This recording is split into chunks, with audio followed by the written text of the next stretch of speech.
Lately, I've been trying to send you stories every day, but I feel like a large number of people who have signed up almost never come back to listen to the stories.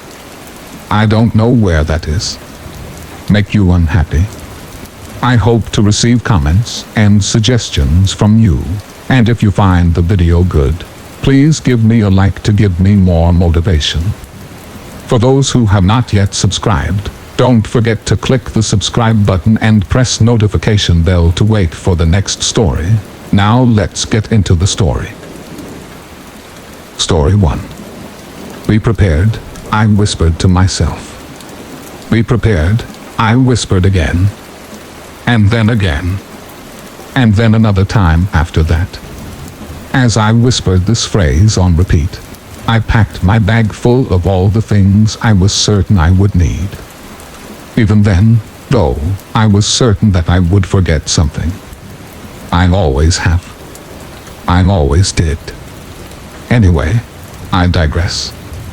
I'm not very comfortable giving my name, but let me just tell you a little bit about myself. In this present time, I am 21 years old, a senior in college, and I was once a Boy Scout. A very proud and active Boy Scout at that. Starting from the age of 5 with the Tiger Cubs, I was constantly involved with everything to the craft, or crafts in this case, with the number of merit badges there are. Though I loved every bit of scouting activity almost equivalently, the one I loved above all else was probably its most commonly known one, camping. Not only was it great fun being able to hang out with friends around the campfire and sing American Pie or whatever other song might fit the occasion, but it was also quite unnerving to say the least. Just being out in the middle of nowhere. Now I'm not trying to say that I enjoy being scared or anything, but I certainly enjoyed the rush of adrenaline. The pure excitement of what camping really was. Just being out there in the untamed wilderness, in a place where mankind had not found any sense of true safety or comfort in since the first few centuries of its own existence. It just goes to show why the word bravery is a part of this scout law. Successfully spending the entire night out in such an unpredictable and potentially hostile environment can make all sense of fear seemingly wash away. One will feel like they can face anything, do anything. Or at least that's how I once felt. So back to me packing my bag. It was a Friday afternoon in October, close to Halloween ironically enough. I was only a freshman in high school, 14 years old at the time of this trip, which I would be leaving for the following Saturday morning. I can still remember what forest it was that we were going to. It was somewhere in the middle of Bear Mountain State Park, I think. All I knew was that our troop had never really been there before, not even before I joined. In the Scoutmaster's own words, they were trying to mix things up for a change, and give us the sense of real wilderness. My dad, being one of the Scoutmasters, clarified this statement for me later on. He explained that the place was much farther out than our previous campouts, far more isolated away from civilization. My heart raced from pure excitement as he further explained that we would be hiking in order to get to the location, a good 5 miles at that. All we'll have to camp is whatever we can carry on our backs, he concluded with a smile. That was about 2 weeks ago. Now, here we are, packing the car only sparsely, and then hugging my mom goodbye. As we turned the corner to leave our tent, I looked behind my seat and into the trunk at what little supplies we had. The 2 tents we had were just about the smallest I had ever seen. They could only fit about 1 person each, lest one be willing to sleep on top of the other. We drove for well over 2 hours, yet, with such a long drive, only about a quarter of it was spent in the modern world. In but the first half hour, we had already sped past the last of any building that stood to be more than 2 stories tall, then left the highway about 10 minutes after that. From there, we were consumed in a strange, yet familiar world, one that I had frequented many times before. There were still some buildings to be seen amongst the overgrown fields and towering trees, but spotting one was about as infrequent as spotting another car traveling the opposite direction, or even a deer along the side of the road. Even in the daylight, during the autumn season better yet, both the living and inanimate objects one could see about the wild terrain were shrouded over by the ever-thickening layers of twisted branches and browning leaves. At some points I would even find my eyes fooling me into believing that the withered stump of a long-since fallen tree was actually the shadow of a stranger, a ghost, if you will, just hauntingly staring out from the trees to watch the passers-by. The dirt and rock on the road grew constantly rougher upon reaching the last 30 minutes of our journey. The sound of our stock in the back of the van rattled so loudly from the incessant bumping of the vehicle that I'd swear we were carrying a grand load of heavy steel beams, ones used to build the frame of a massive skyscraper. My dad snickered. "Well," he called over the commotion, "it's a good thing we didn't take your mother's car, am I right?" I snickered too as I answered back, "Yeah, she'd probably have our heads on spikes." We both laughed. Another hour had passed when I turned around and realized that I couldn't see our van anymore. Beyond those few scouts that laundered behind as we hiked, all there was to view was the front line of trees that overshadowed those further back into the scenery. Those other trees were only discernible by the wind's steady movement of their dark outlined branches and the crackling, snapping noises they made on occasion. Then I could see something else moving amongst it. Something, no, many things that moved through the foremost tree line. The collection of small black shapes fluttered in multiple directions, some up into the sky and others between the lower and higher branches. Just barely over the other scouts' conversations could I hear the tweeting go back and forth, one of few sounds of nature that one could also listen to back in our suburban neighborhood. I looked back forward, past the other scouts and the leading scoutmasters that my father chatted with, to see up over the hill as we climbed. There was not much to gander at for a few moments, but then we finally crossed over the last bit of this slope, bringing all that was good into view. It was an unspeakably massive work of natural art. The valley that lay at the base of our current high ground was deep and wide, like the aftermath of a deadly asteroid impacting the Earth. But I would be lying if I didn't say it was one of the most incredibly gorgeous things I had ever seen in my life.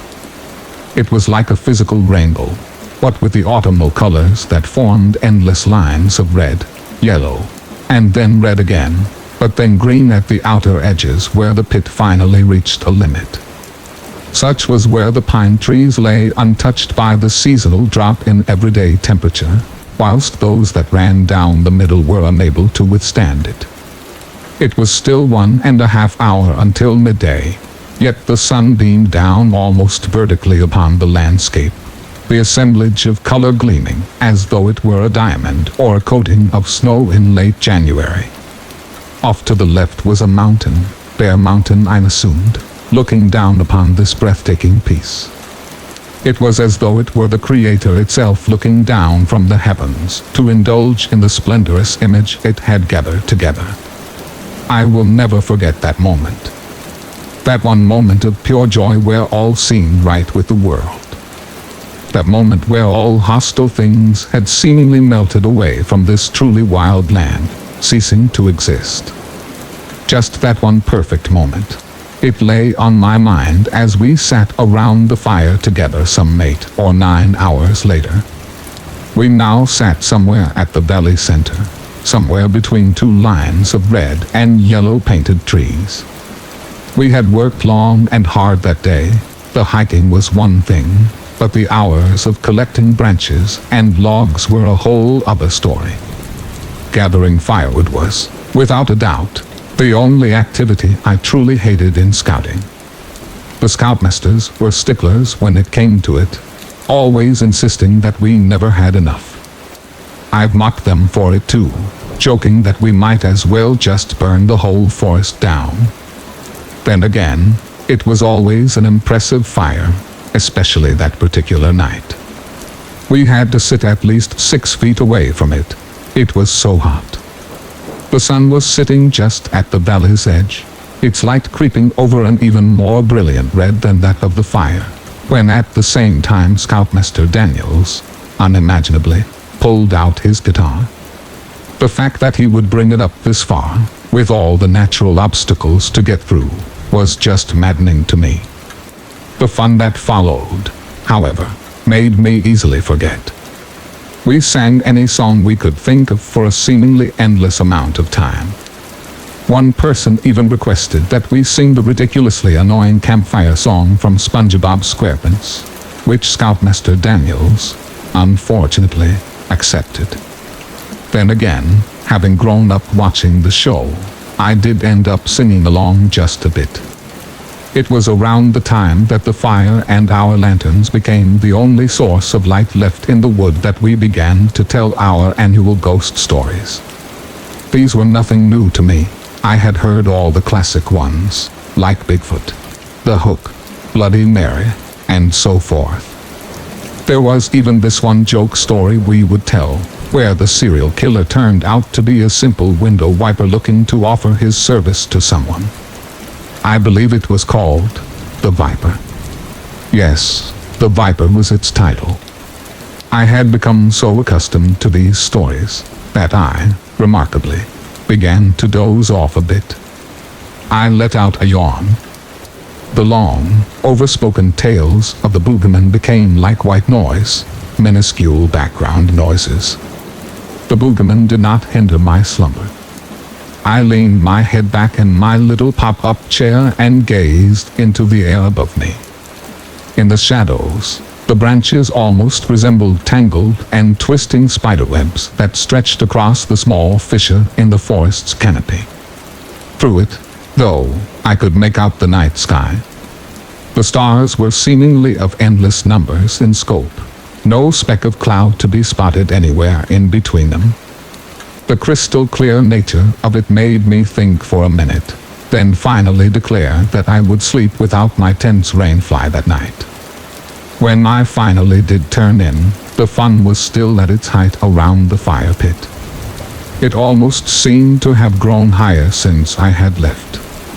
The light from the flames gleamed brighter than ever before and cast the blackened outlines of moving persons all along the tent walls. The shadows mingled with those of the swaying trees that rustled and crackled in a way so similar to that of the burning wood. This level of commotion, miraculously, did not hold me from falling unconscious.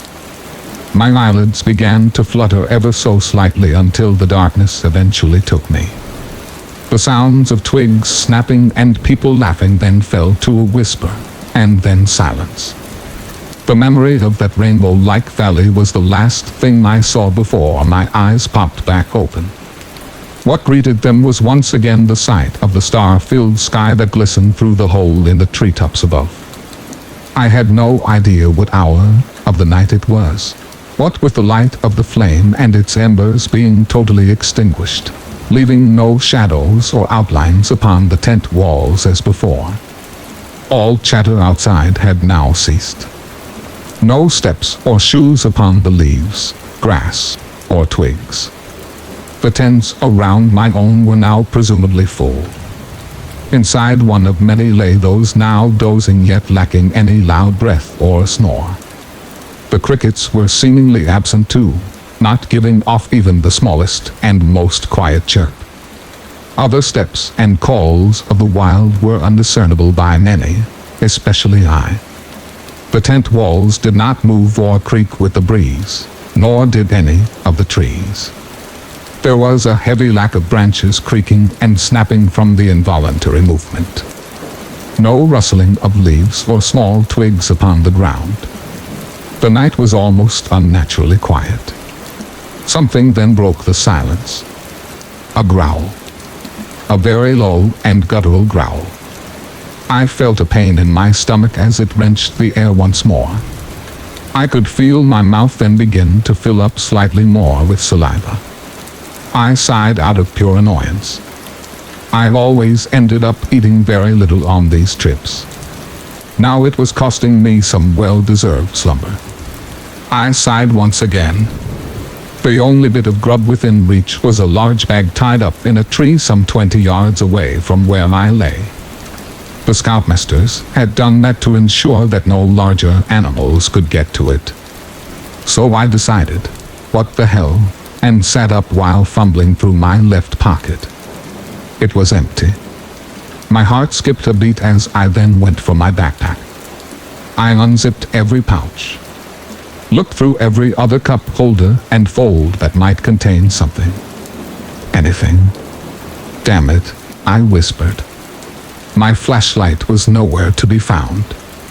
I was more annoyed than ever before. I just knew I would forget something. I always did. Had the firelight not lent me some illumination as I was preparing for bed, maybe I would have realized my mistake sooner. Well, either way, I was getting to that food bag. It didn't matter what darkness might hinder me. I would never fall asleep on an empty stomach. I again looked up through the roof of the tent. Through the tangled web of branches above me lay the multitudes of stars as always. But off to the right, half hidden by the much thicker layers of brush, a pale yet brilliant glow was shining down. The lunar phase was unclear due to it being partly cut off. Aside from the stars, it seemed to be my only bit of light. I unzipped the front of the tent, slowly and stealthily, as to not disturb any of the other tents. I crept out, and the darkness was, at first, an almost endless and impenetrable black. My eyes then began to adjust to the shadows. What unveiled was the outlines of trees and some other tents that lay close to my own. I threw on my boots and began to make the slow walk through the scantily illuminated land about me. I looked up into the trees, and admittedly felt a chill run through me. In fairy tales, you'd probably find the setting of a haunted wood with blackened and barren trees. A place where only goblins, werewolves, and witches can find a place to call home. In that moment, staring into those sparsely detailed outlines of the forest, it almost gave the feeling of being in that sort of environment. I even half expected to hear a howl somewhere off in the distance. Luckily, I did not, but I did hear my stomach groan again. Another slight pain filled my stomach. I began to watch the forest floor to ensure that I didn't trip on any loose rocks or tree roots as I walked. Thankfully, there weren't many to be mindful of. What I did see, though, was the specks of moonlight that dotted the ground. Their dim glow seemed to flicker in and out with the slight movements of branches. What little movement there was with the lack of wind. The forest was still as silent as ever. It was so quiet that I could even hear my own small breaths creeping over my lips, my stomach growling again. Another slight pain filled my stomach. Then, after a few more steps, I came to the foot of one particularly large object. I looked up, and felt my heart almost jump from relief. There was the rope, tied strong around the middle of the trunk.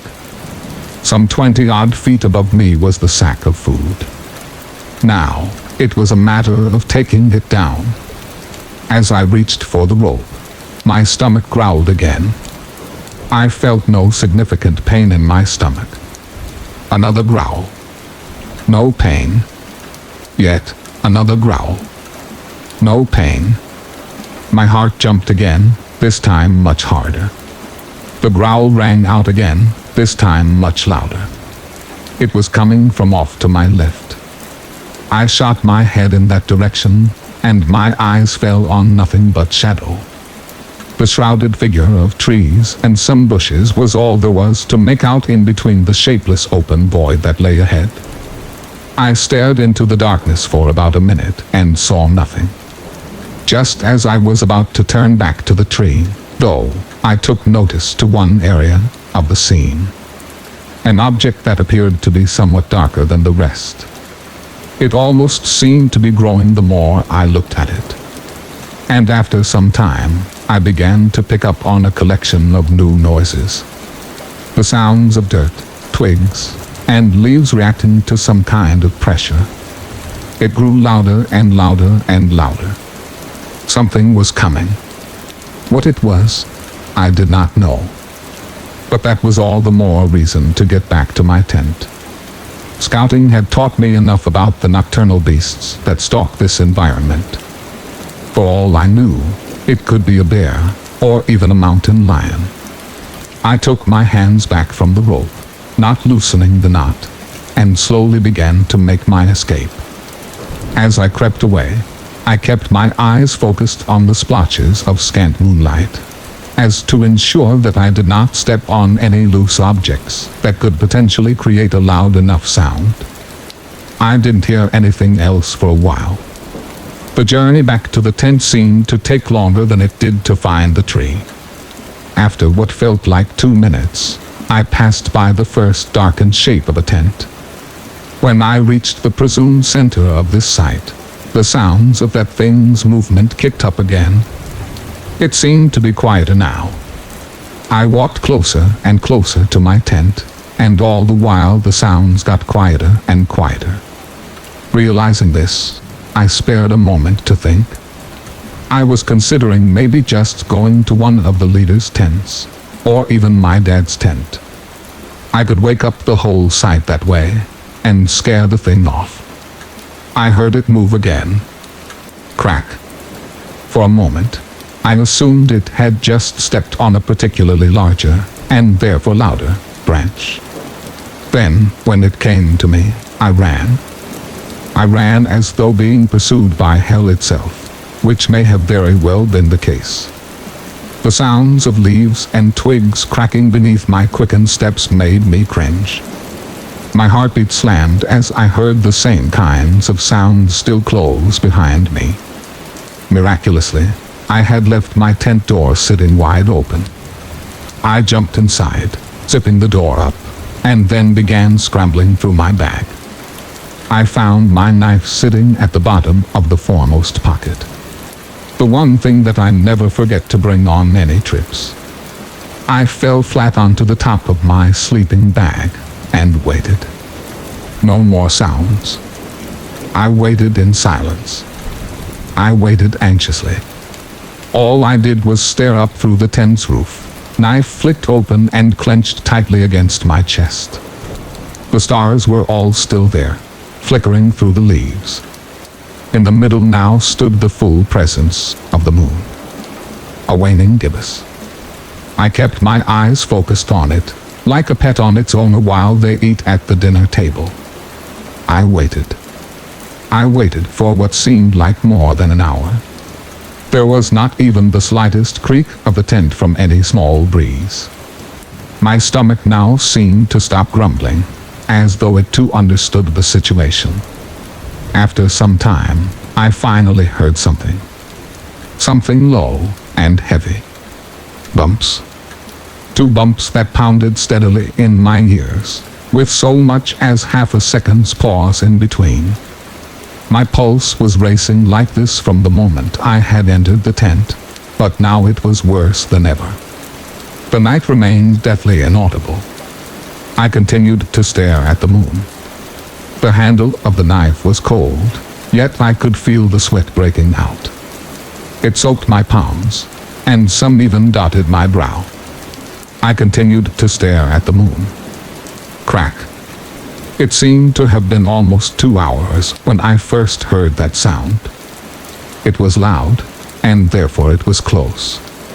It seemed to have come from about 10 feet away, through the right-hand wall of the tent. I did not keep my eyes off the moon. Boom boom, boom boom, crack. I was first confused. The confusion then quickly turned to terror. It had come from beyond the left-hand wall this time, now closer than the previous sound. Whatever this thing was, it was moving fast. Unnaturally fast, in fact. At least for any larger animal up here in the northeast. I did not keep my eyes off the moon. As far as I was concerned, its light was my only real sense of protection. My glorified butter knife be damned. Yet, all I wanted was for it to become sunlight. All I wanted was for this night to be over. Boom boom, boom boom, crack. It came through the front door that time. The door didn't move or rip. Boom boom, boom boom, crack. Again, it came through the front door. Silence. Then, after about a minute, the growling started back up. It was easier to hear now, being that the beast was so close. And it was truly one of the most, if not the most, strange and horrifying sound I had ever heard. What it sounded like, at least to me, was a human garbling water, yet deep in pitch. And blended in with it was something of a low-pitched humming noise.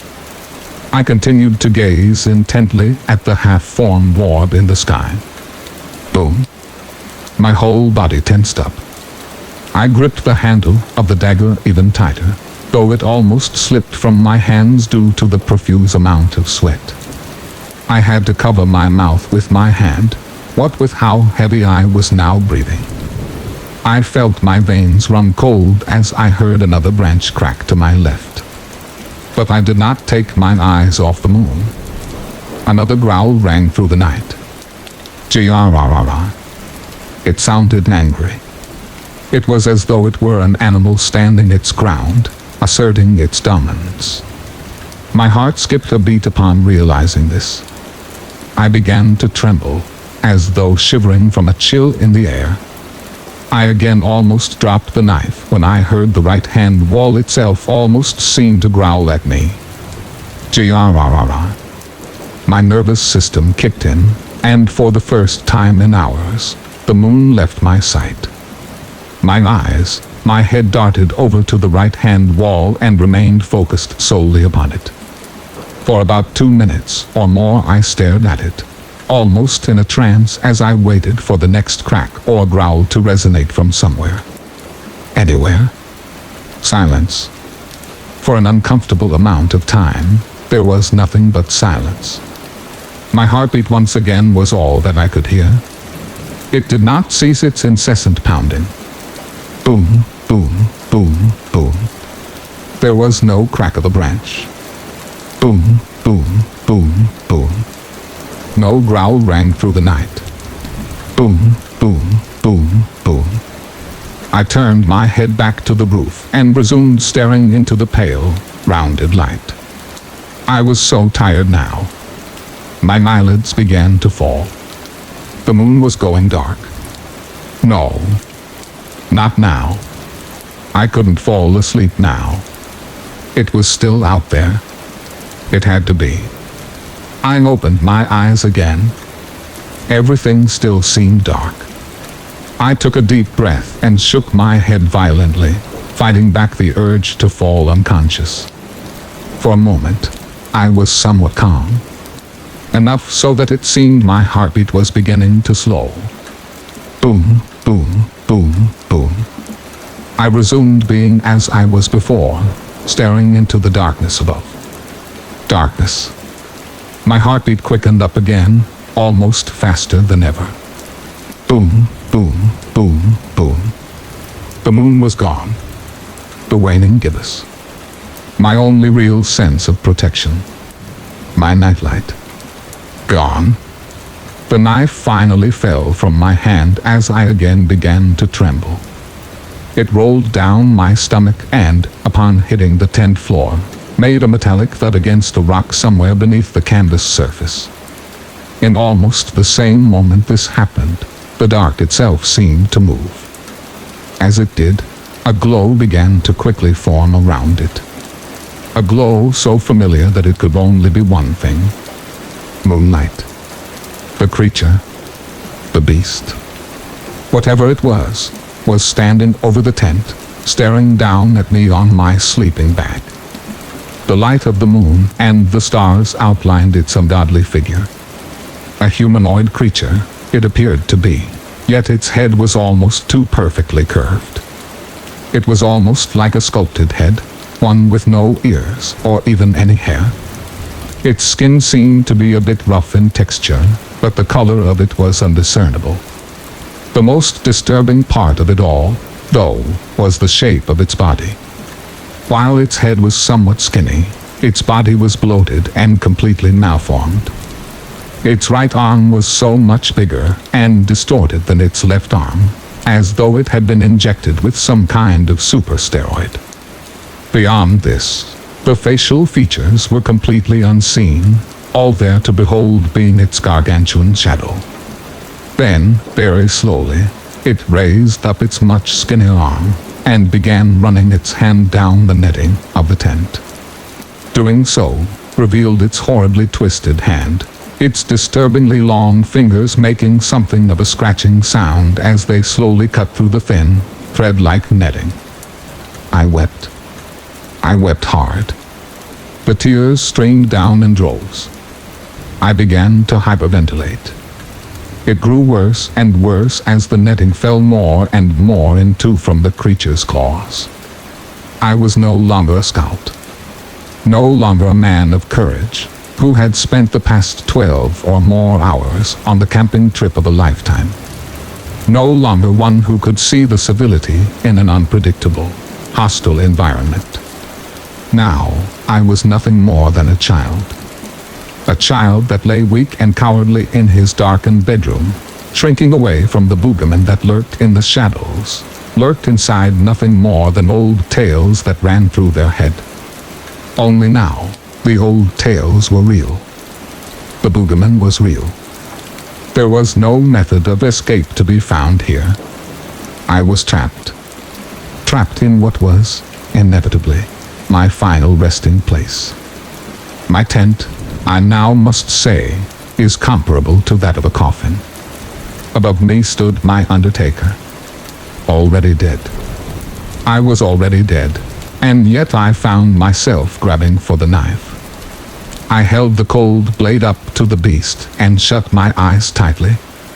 Even in the darkness, I could still sense its movement.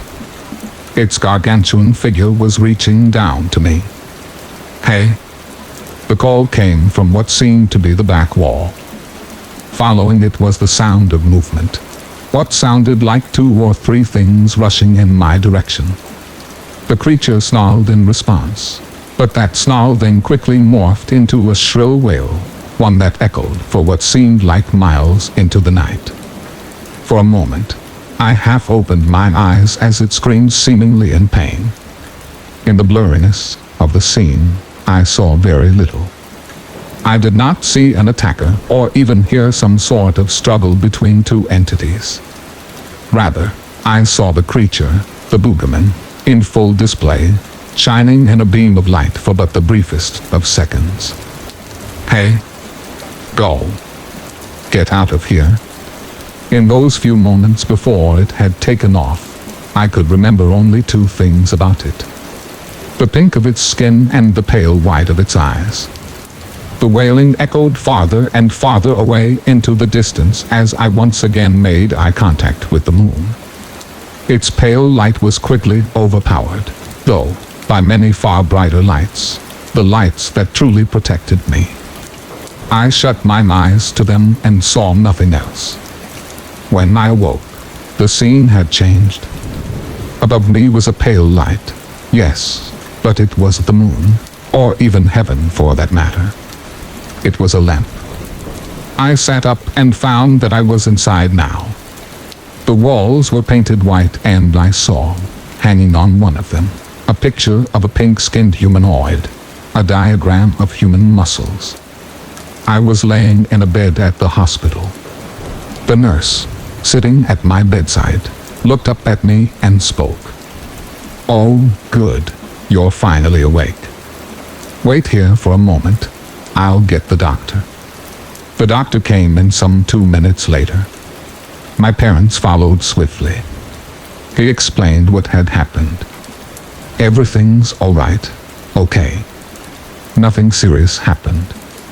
You simply were in shock. Shock, I said, slightly confused. Yes, shock, he answered. You're truly a lucky kid, though. What? Almost getting killed by that thing? Your father and the others got there just in time. Scared it away with all their shouting and their flashlights. What did you say it was again? A black bear, right? My dad nodded. I was flabbergasted. I was completely beside myself. A black bear. A damn black bear of all things. My dad had to have gotten a good look at it. He had to have seen its colors of pink and white. Its absolutely grotesque figure. But I looked hard at my dad, frowning. But the face he gave in response was enough to mellow me down. The look one gives as if to say, don't. I guess you're right. Luckiest child in the world. I faked a smile at the doctor. He smiled back as he told my parents to follow him out of the room. As they left, my dad looked back at me, smiling slightly, and nodded. I nodded back. He is right, you know. There are very few who would believe it. I'm sure that even you, listening to this, have your doubts. Now, if you were to ask me what it was that I encountered in the woods that night, I still don't have an answer. I'm still madly searching for one to this day. Hell, I've even considered going back to that trail with a loaded firearm this time around.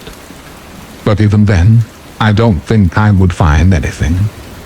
That's probably how it will remain. I mean, no one's ever captured Bigfoot, right? No cop has ever arrested and booked a hooligan for butchering a young couple with his hooked appendage. No real records out there of somebody having been slaughtered by a woman in their mirror. No parent has ever claimed, with dignity, to have seen the boogeyman hiding beneath their child's bed. Thus, my story is nothing more than a simple campfire tale. It is just as much a joke as the story of the viper. With that said, I ask of you these simple requests. If you too are a Boy Scout, or even just a simple lover of nature, think twice about what shadows are cast among the trees. Think long and hard about those stories that you hear around the campfire. Most important, above all though, if you plan to spend the night amongst those blackened, twisted shapes, having nothing but the moonlight to stand at your side, remember these two simple words. Be prepared. Story 2. For context, I attend a community college in Northern California. It's an overall great college, but the downside to this campus is the location. The layout of this building in particular has 4 floors total, and also has stairs that point directly to the street and to the other parts of the campus. Let's just say, crimes are the norm here. We have your average creeps too. Since I work 40 hours a week, I end up taking night classes because of how well they fit my work schedule. Recently at our campus, we had a homeless man expose himself to one of our classmates after class. Evidently, was caught due to the security footage, and obviously, that wasn't a smart move. We also had another unrelated incident where a man was hanging around the women's restroom, and was caught as well. Since this specific incident has occurred, I've been checking my email for updates on this recent incident that happened on our campus, with no luck. As I was exiting out of my chemistry class, feeling dazed after taking our 3rd exam of this semester, I called my boyfriend, because we planned after class to get groceries. I usually take the stairs that are directly near the street, because it's a quicker way to get to the parking lot. My boyfriend mentions that we should meet up at Walmart, and I agreed. As I was going to hang up the phone, I noticed a lone man on the first floor, with his bike just standing there. I did a double take to see if he was waiting for anyone in particular, but was just standing there, with no expression. My boyfriend mentioned that he'll be at the store in 10 minutes, and suddenly, I hear the man laughing maniacally. It had a strange resemblance to the Joker, and thoroughly sent chills down my spine. Stay on the line, please. Don't hang up. There's a man on the first floor laughing at what seems to be nothing. He's just standing there. All right, no problem, my boyfriend says. I head across the building to head to the other stair exit, and as I'm doing so, I can still hear the man laughing. My boyfriend told me that it would be wise to find another classmate, or a student, so that I wouldn't be alone. But due to having an afternoon class, most students have returned home. As I'm heading downstairs, and at the corner of my eye, I can see the man is now heading in my direction, so I bolted back up. I ducked into a classroom, and very shortly after, I saw the man go by very fast. I never saw the man on campus again. I have no idea if he was insane, or just trying to scare me, but I can still hear the man's mortifying laugh. Story 3. I'm a hunter here in Minnesota, in a town not far north of Mille Lacs Lake. I have a handful of stories detailing freaky incidents that have taken place on hunts. Here is the first. One season in particular, I was fairly deep in the woods on a snowmobile trail. When I hunt, I typically carry my knife and pack. I feel fairly confident in these woods, but this season I had some concern. The deer population seemed lower on our property recently, and we knew that there were wolves around, because you would find their tracks. Not to mention being able to hear them howl at night. But luckily, they typically don't mess with people. But as I was scanning for deer tracks in the dirt, I found a different set of tracks that stood out to me. They looked canine, minus the nail marks, and was a bit wider. The paw on it looked like a 150-pound animal. Then it clicked that this was a feline track. A big one, and fairly fresh. I knew that there were bobcats around, but they don't get that big, so the next logical step is to assume that there was a cougar in the area. I decided to double back, so I'm heading back east on the trail when my dad calls and asks me to do a push through the woods towards his stand. So I say sure. At this point, his stand is maybe 500 meters through thick woods from me, and I'm concerned about the large predator nearby.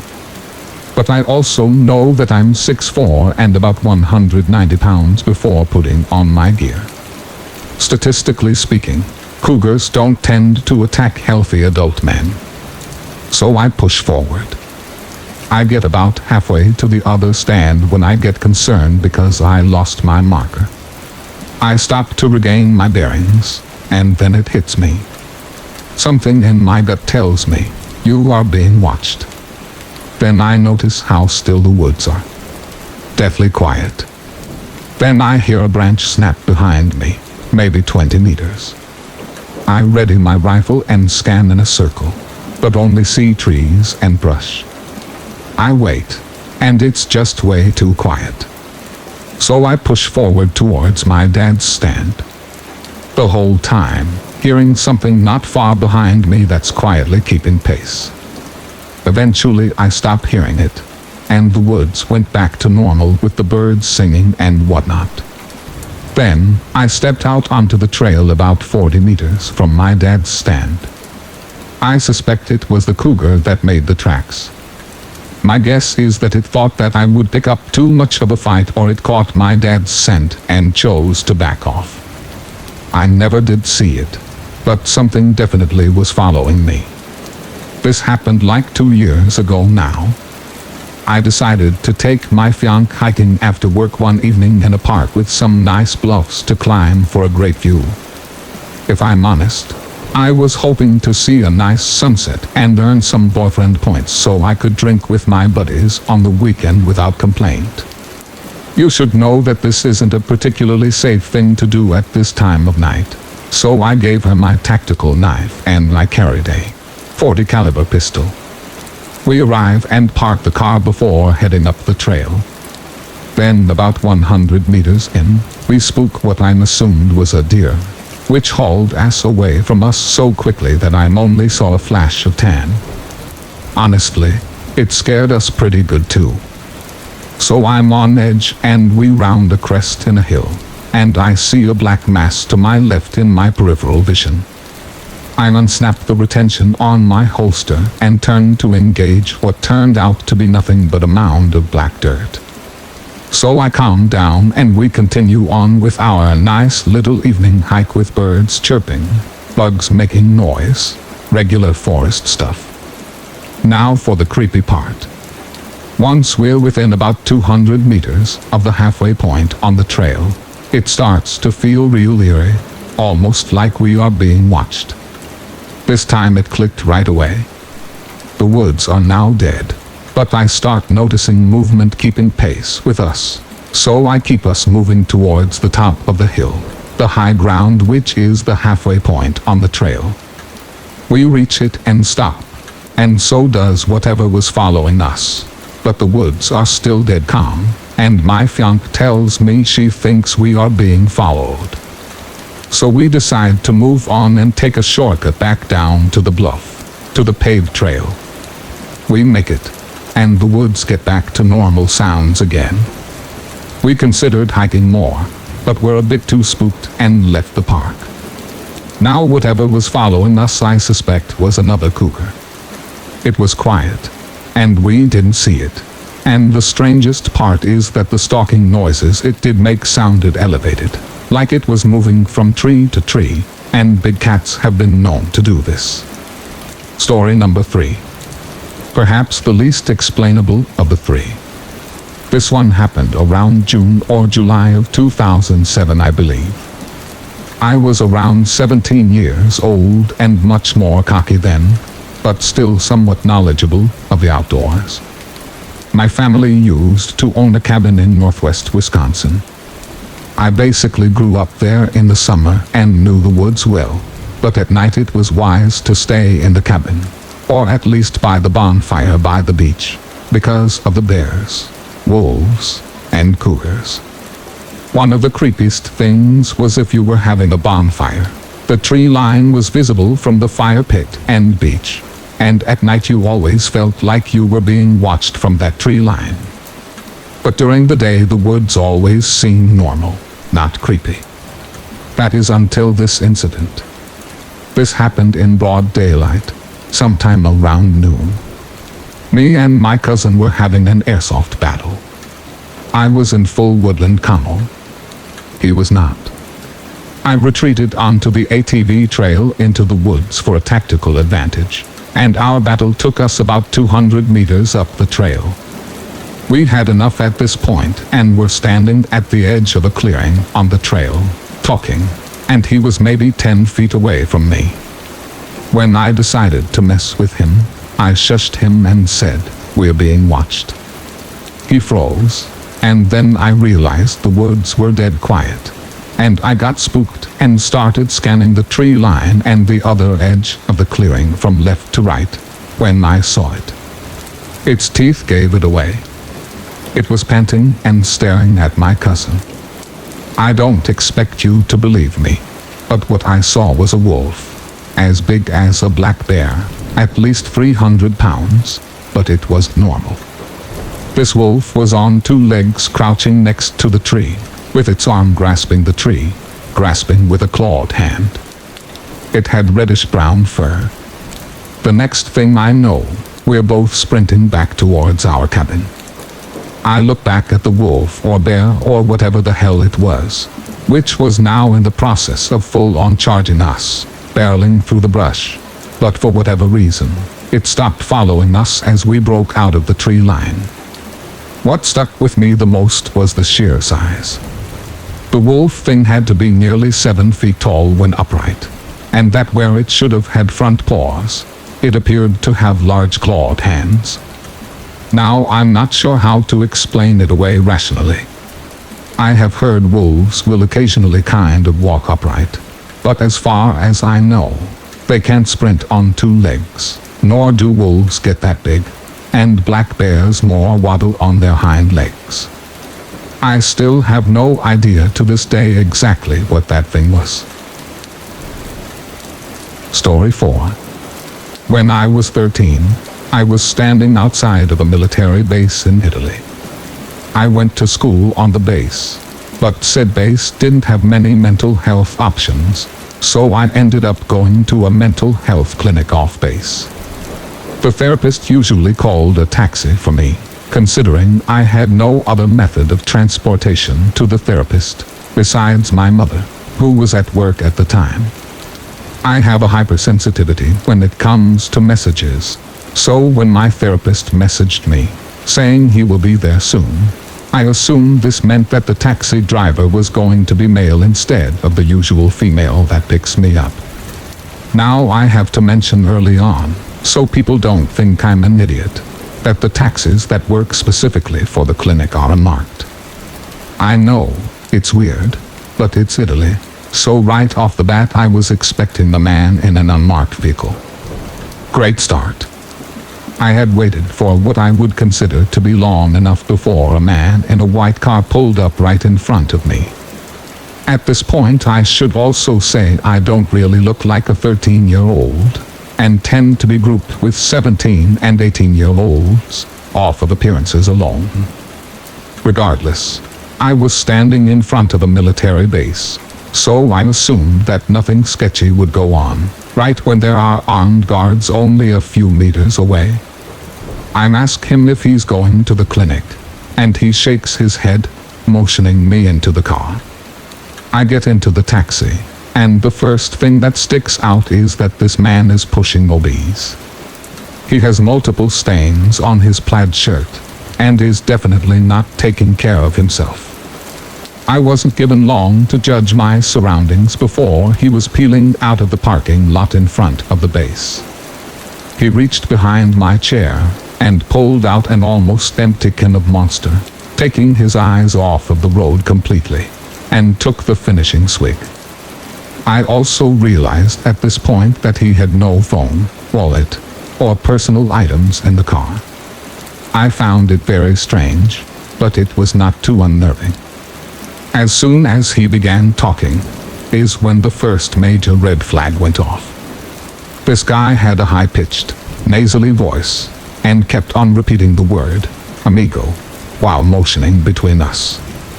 He most definitely was not Italian, and to be completely honest, I couldn't pinpoint where he was from for the life of me. He looked more Asian than anything else, but still with such a nasally voice, there was no accent. Then began the touching. He kept on shaking my hand, occasionally touching my shoulder. I promise, there was something mentally wrong with this guy. I always sent his specific friend a message when I was off to therapy, but this time, I followed it up with, I think I'm in the wrong taxi.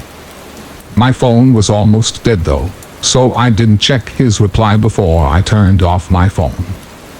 The taxi driver asked me where I was from, in broken English, and when I said I was from America, he seemed infatuated with the idea that I was from California. He wouldn't take any other answer. He kept on repeating the word California, so I cut my losses and just said, close, but he definitely didn't care. He pointed to himself and said, what I assumed was where he was from, though for the life of me, I can't remember what he said. Very quickly, he moved on and asked me if I was a miss or maybe a missus, because I suppose the question might have been on my marital status. I told him I'm 13, and he shakes his head like he doesn't believe me, asking me if I was the baby of my family.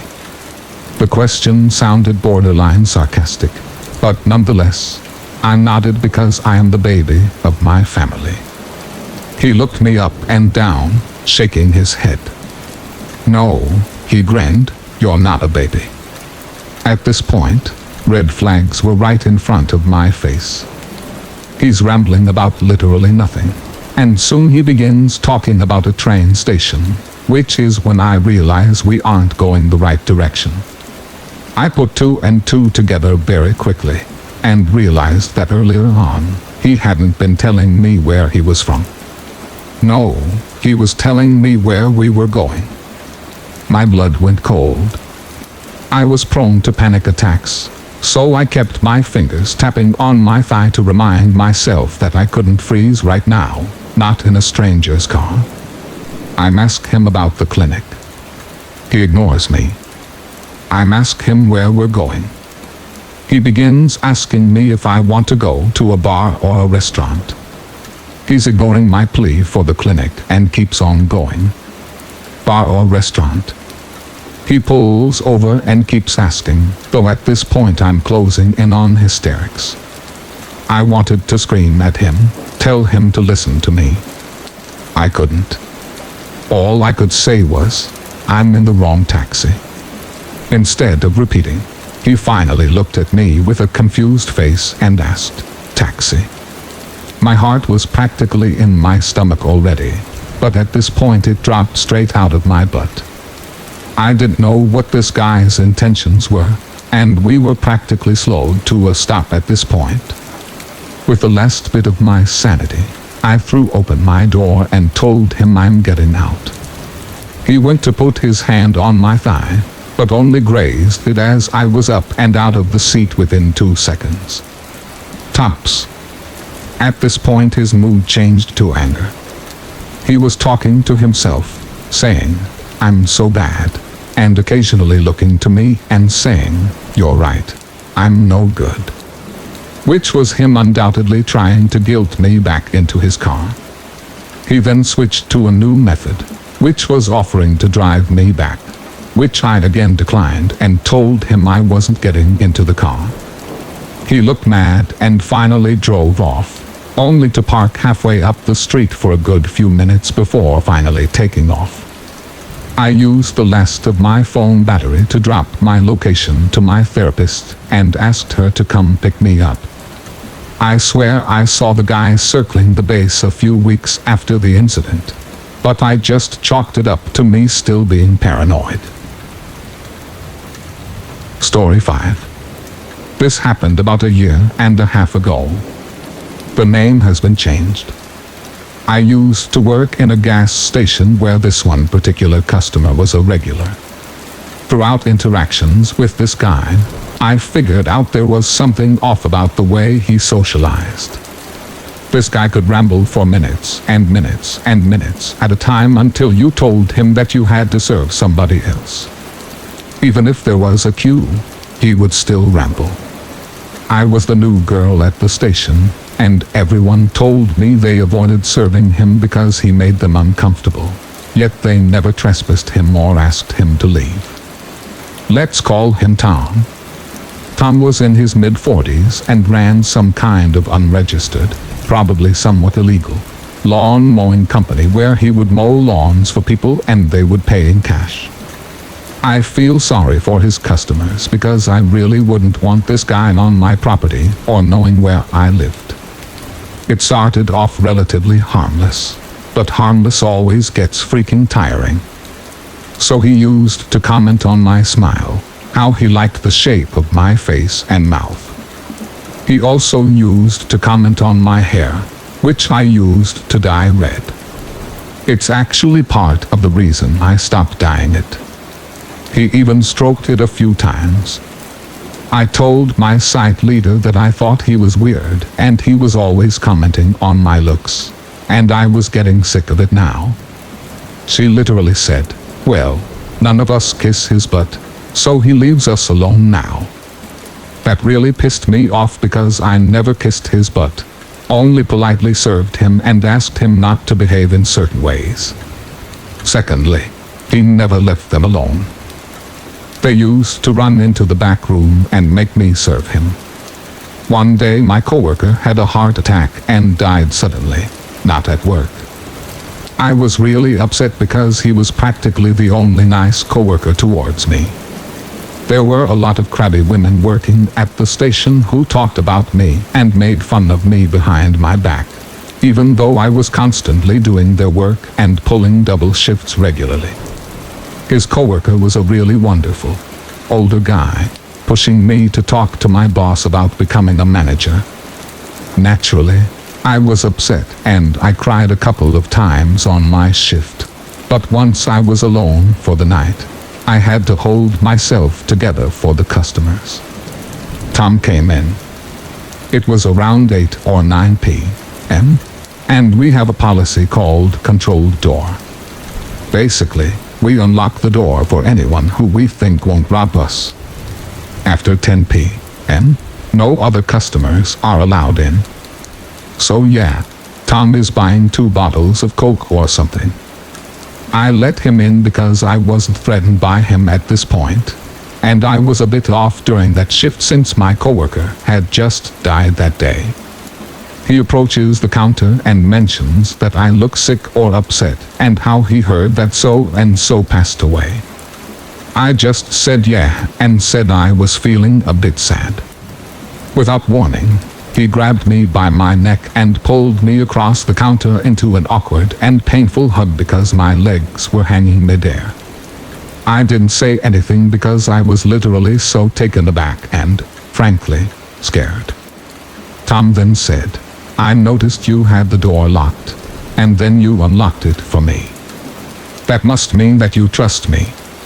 I just made some excuse about how I needed to clean the coffee machine now, and he needs to leave so I can monitor the cameras. The way he grabbed me left me a sore pain in my neck for literally weeks. The next few days, I told my site leader what had happened, and she told me in a snarky way that I should have made an incident report the night it happened. I told her I forgot because I was shaken up. She said she would get him trespassed. A couple of nights when I was leaving around 10 p.m., he would be outside around the corner of the building and offering to take me home. I always refused and quickly got to my ride. I told my site leader this and asked when the trespass was happening, and she said she was discussing it with her boss. A few more creepy comments and occurrences happened when people finally started asking him to leave.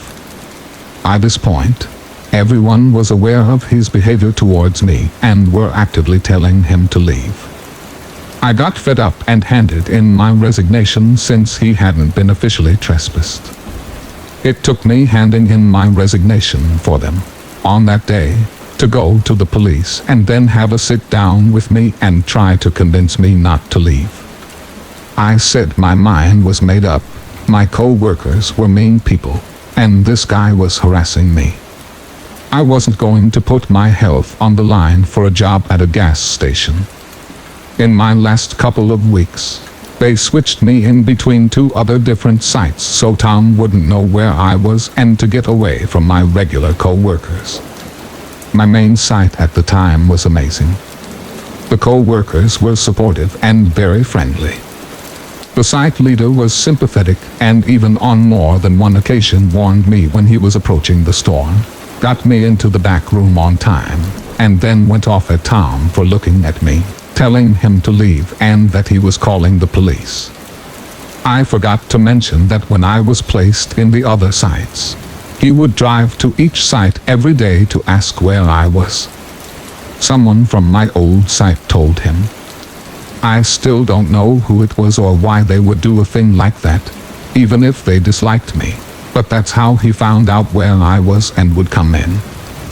Thankfully, I only worked there a couple more weeks, and most of the people were proactive in keeping him away from me. After I left the job, I decided I wanted to start going to the same church my dad goes to. He swore by the church, so I read some reviews and literally found a review by Tom that was very recent, saying the church was great. I decided to tell Dad about Tom and said I was too scared to go to the church. Dad said Tom was harmless and he had Asperger's and didn't need to be weird about stuff. I told Dad that he would wait for me late at night in dark areas beside my work. He would follow me between workplaces.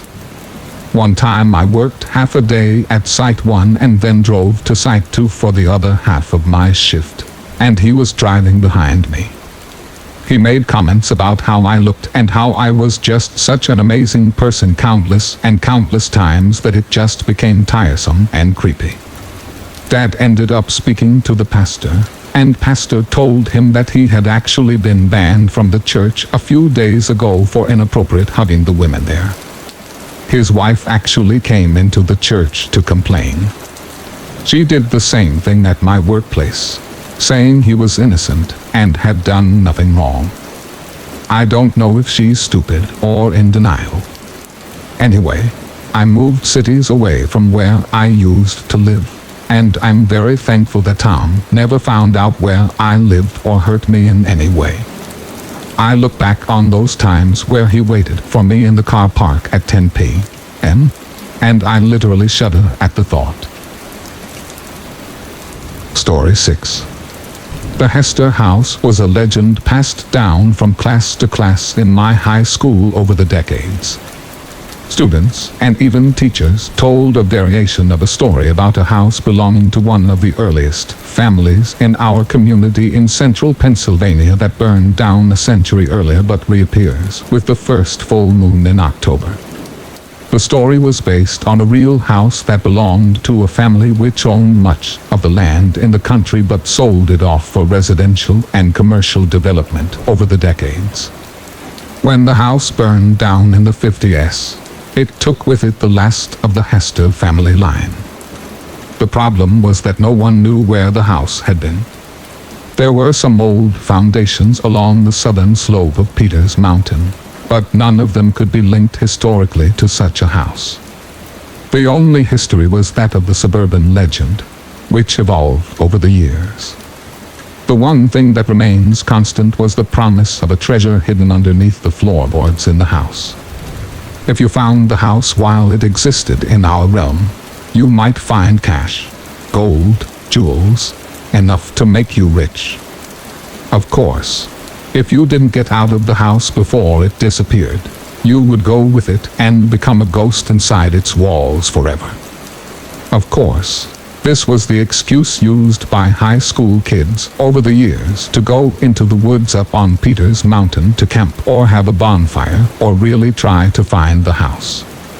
In the 80s, it was still a time when parents didn't mind their kids being gone overnight, and none of us had cell phones. Overnight games of Dungeons and Dragons were common on weekdays, and my gaming group was led by a kid who lived at the base of Peters Mountain. He and his brothers loved the story of Hester House, and as October approached that one year, he took a break to persuade us to leave our tabletop adventure and go on a real one. We were a group of 6 boys aged 16 to 17, and it was easy for us to tell our parents we were staying over at Cliff's house for a marathon weekend D&D session. Instead, we gathered campground material and agreed to head up to the mountain to a small campsite Cliff knew, and as the full moon rose over the mountain, search for Hester House.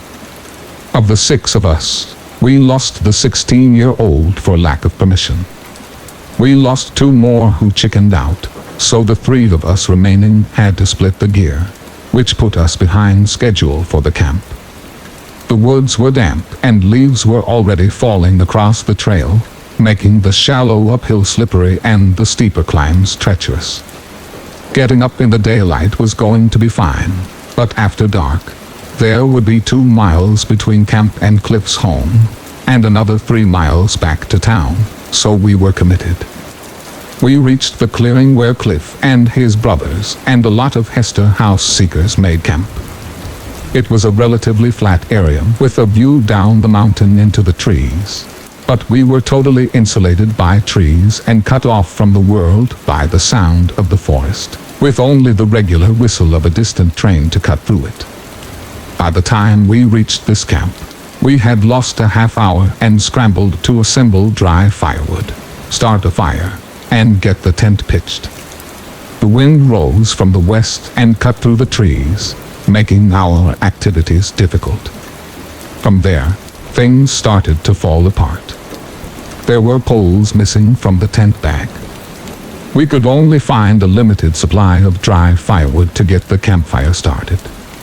The wind freshened, and darkness swept over us as the sun set behind the mountaintop and clouds approached from that direction. The temperature plummeted from the mid-50s, while we worked up a sweat to the low 40s with the chilling breeze. Cliff and I struggled to improvise solutions for the tent, using branches to prop up walls and tying others to trees with nylon rope. Meanwhile, Keith fumbled and stumbled trying to get the fire lit, resorting to lighting the entire box of matches under the kindling in a gamble to get the fire lit and hot enough to dry out the moist firewood. We knew that any significant rain was going to put it out, and we would be huddled together in our sleeping bags under a saggy tent all night. We abandoned the idea of searching for Hester House and prepared to weather a storm. Once we established some kind of camp, the rain held off for a while, just bringing in a cold drizzle. We took turns maintaining the fire, and threw shade at one another for not checking the equipment or planning for the weather and generally being miserable. As the light faded, we heard movement in the woods around us, definitely human footfalls through the leaves. It cut through the sound of dried leaves rustling and falling from the whistling wind, through the trees and the updraft that blustered up the side of a mountain. Suddenly a big object landed right in the middle of the campfire, throwing hot embers and burning twigs in every direction, including our tents. The evening brightened in a dance of fireflies over the fire. We stepped out to find out what happened. Did a limb fall? Was it a wet branch popping with boiling water pockets? It was a rock the size of a basketball. Cliff pointed out the dark figure standing in the trees on the side of the fire. It was a tall, husky figure standing, slightly hunched like he was getting ready to charge or run away. Movement through the woods resumed, and we detected 3 other people about 50 feet up and down the mountain around the campsite. The first figure we saw stood motionless for moments. Cliff yelled, more ticked off than afraid, "Who are you guys? Don't mess with the fire." The first figure started laughing. It wasn't another kid. It was an older, raspy laugh, joined by the older-sounding voices in laughter. A softball-sized rock struck the tree trunk over my head and bounced off to one side. Another sailed over Keith's head and struck the tent, snapping the branch holding up the one side. We scattered. I don't know what the others were thinking, but I wanted to keep trees between me and as many of them as I could. The laughter intensified and more rocks landed in the campsite. I slipped in the wet leaves and slid down towards one of the men, and he rushed forwards towards me with arms out. He was wide and slow, juggling as he advanced, and laughing like it was the funniest thing he'd done all year. He slipped and planted himself face first into muddy ground. By that time I had traction and was heading back up the slope towards camp. I took a small rock to the shoulder, but it glanced off my padded shoulder and I kept moving. I got to the camp and one of the men was standing in front of the fire, his features still in the shadows. He pointed at me and roared, "Leave Hester House alone." He then took a couple of burning logs and tossed them into the tent. He ran off, chased by the others in the same general direction. Cliff and Keith rushed back. The tent was a loss. We had to smother it, and then it began to rain. A wall of rain rushed in from the west, and it poured so hard that it put out the fires and left us in darkness. We huddled together to be able to talk over the rain. Are they gone? Where did they go? What do we do? We had flashlights, and while cold and soaked, we were uninjured. We got to get out of here. We heard footsteps in the darkness, and a single beam of light shot out from the forest over us. The voice from before screamed, "Leave the Hester house alone. Get out of here or we will kill you." We abandoned our gear except for the flashlights, and Keith led us away from the sight down the mountain. We were moving at half the speed coming up. It was sloppy and slippery, and the rain was relentless. We slid on our butts over the steep parts, and had to stop to work out a way down that wouldn't risk us breaking our legs or necks. Every time we stopped, a rock would sail between us and snap against the other rocks or a tree, and a voice would shriek at us to go.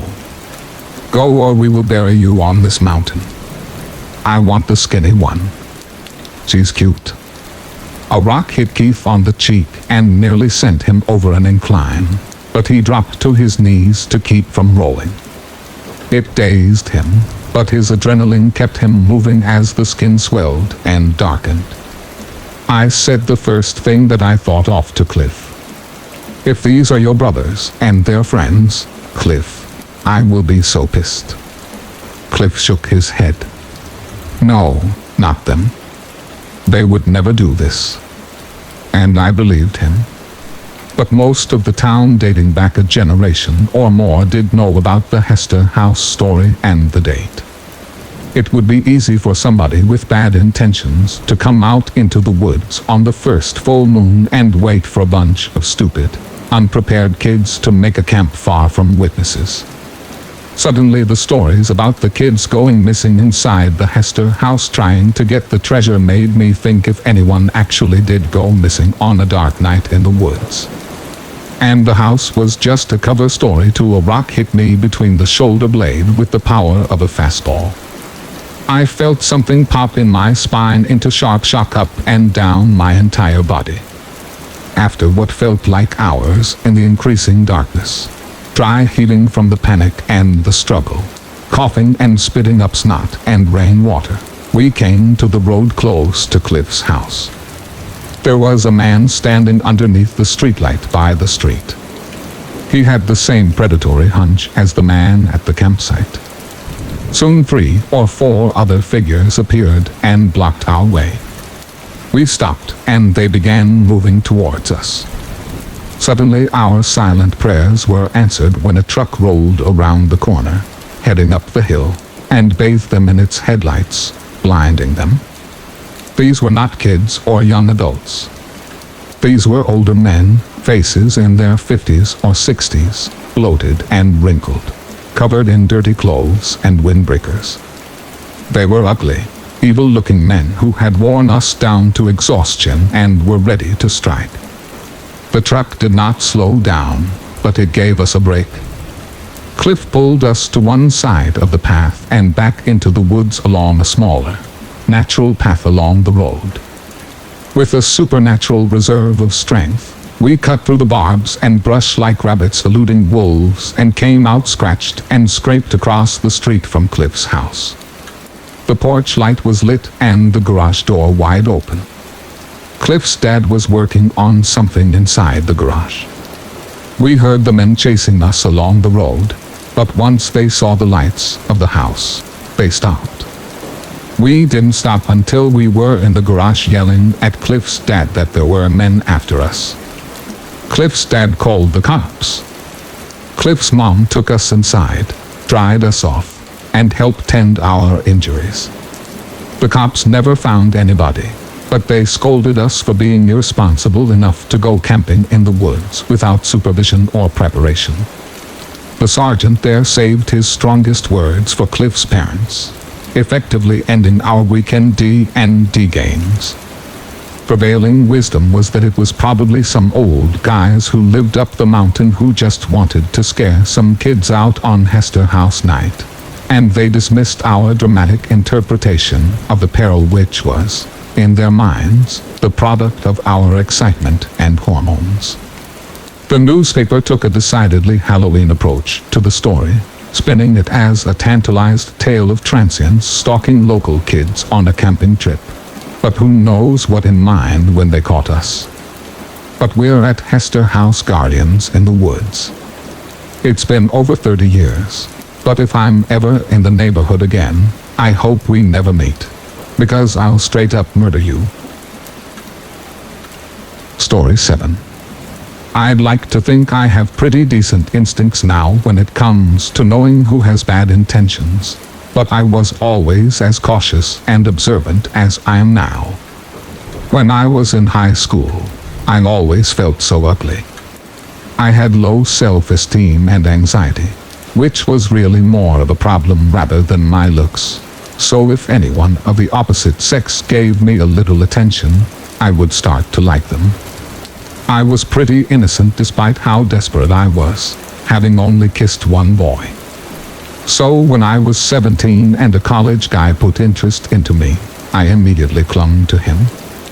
I was on this app before Tinder, and I met a guy who lived 7 hours from my home city.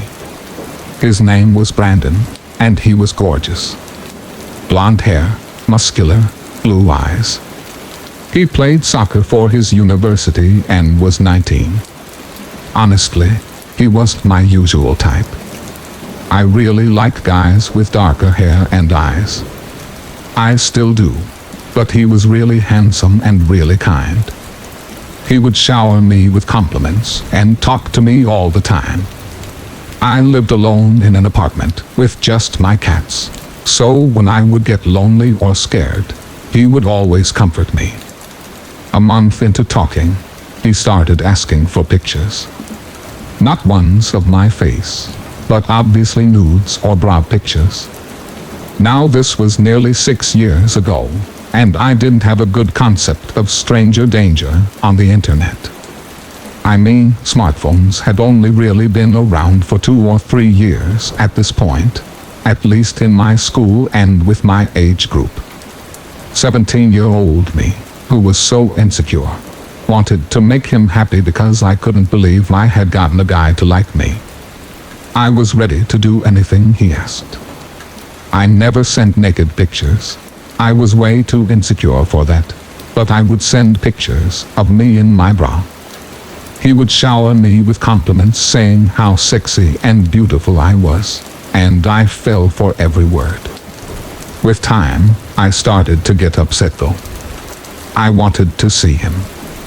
I would always send him pictures when he asked, but he never sent me any. He would show me body pictures of him with his shirt off or things, but the pictures were always bad quality. When I started getting too persistent, he promised he would start calling me. For some reason, this appeased me, and we would talk many times a week. After a couple months, he got increasingly more sexual with me, telling me what he wanted to do with me and how badly he wanted me. This made me nervous since I had only ever kissed a boy, but it also made me a little excited. It felt really good to be wanted by someone that I had really grown to like. This was all during the first semester of my senior year of high school, and I was going to turn 18 the next semester in late January. As it got to Christmas time, he started to talk about coming to my city to see me for my birthday. This had me really excited, since I wanted to see him in person so badly. We had first talked about me going to him, something he had insisted on, but I chickened out and said I couldn't do the drive alone. An excuse. I really didn't want to go to an older guy's house and stay with him alone.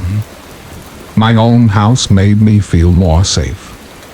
We planned on a weekend after my birthday, and everything seemed fine. But then one day in my choir class, my best friend, an exchange student from Germany, was talking with me about him. I was telling her about him and showing pictures, and she got very unsettled.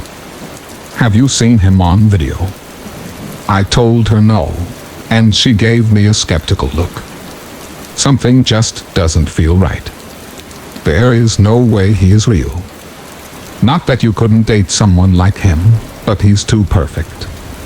She was very direct and blunt with me about it, something my other friends weren't, So I took her words deeply, and I'm so thankful I did. I immediately asked him for a picture of his face. He made up some excuse about how he couldn't take a picture right then, so I persisted, asking every day. Finally, my instincts were kicking in, and I was getting scared. I told him I wanted him to video call me. He said no. I shot him on it for hours one night, telling him that if he tells me the truth I won't get mad. He refused. I put the name he gave me into Facebook, determining to find him on my own if he wasn't going to give in. Nothing came up on him. I texted him, telling him I couldn't find his Facebook, and he gave in, giving me a completely different name, and told me, "That's me." I remember just feeling cold as I read that. I looked at the account, and everything he told me was a lie. His name, his face, his age. He was 25, not 19. I was terrified. I thought I had been talking to someone just 2 years older, which is legal in my state, but he was 8 years older. I immediately stopped texting him.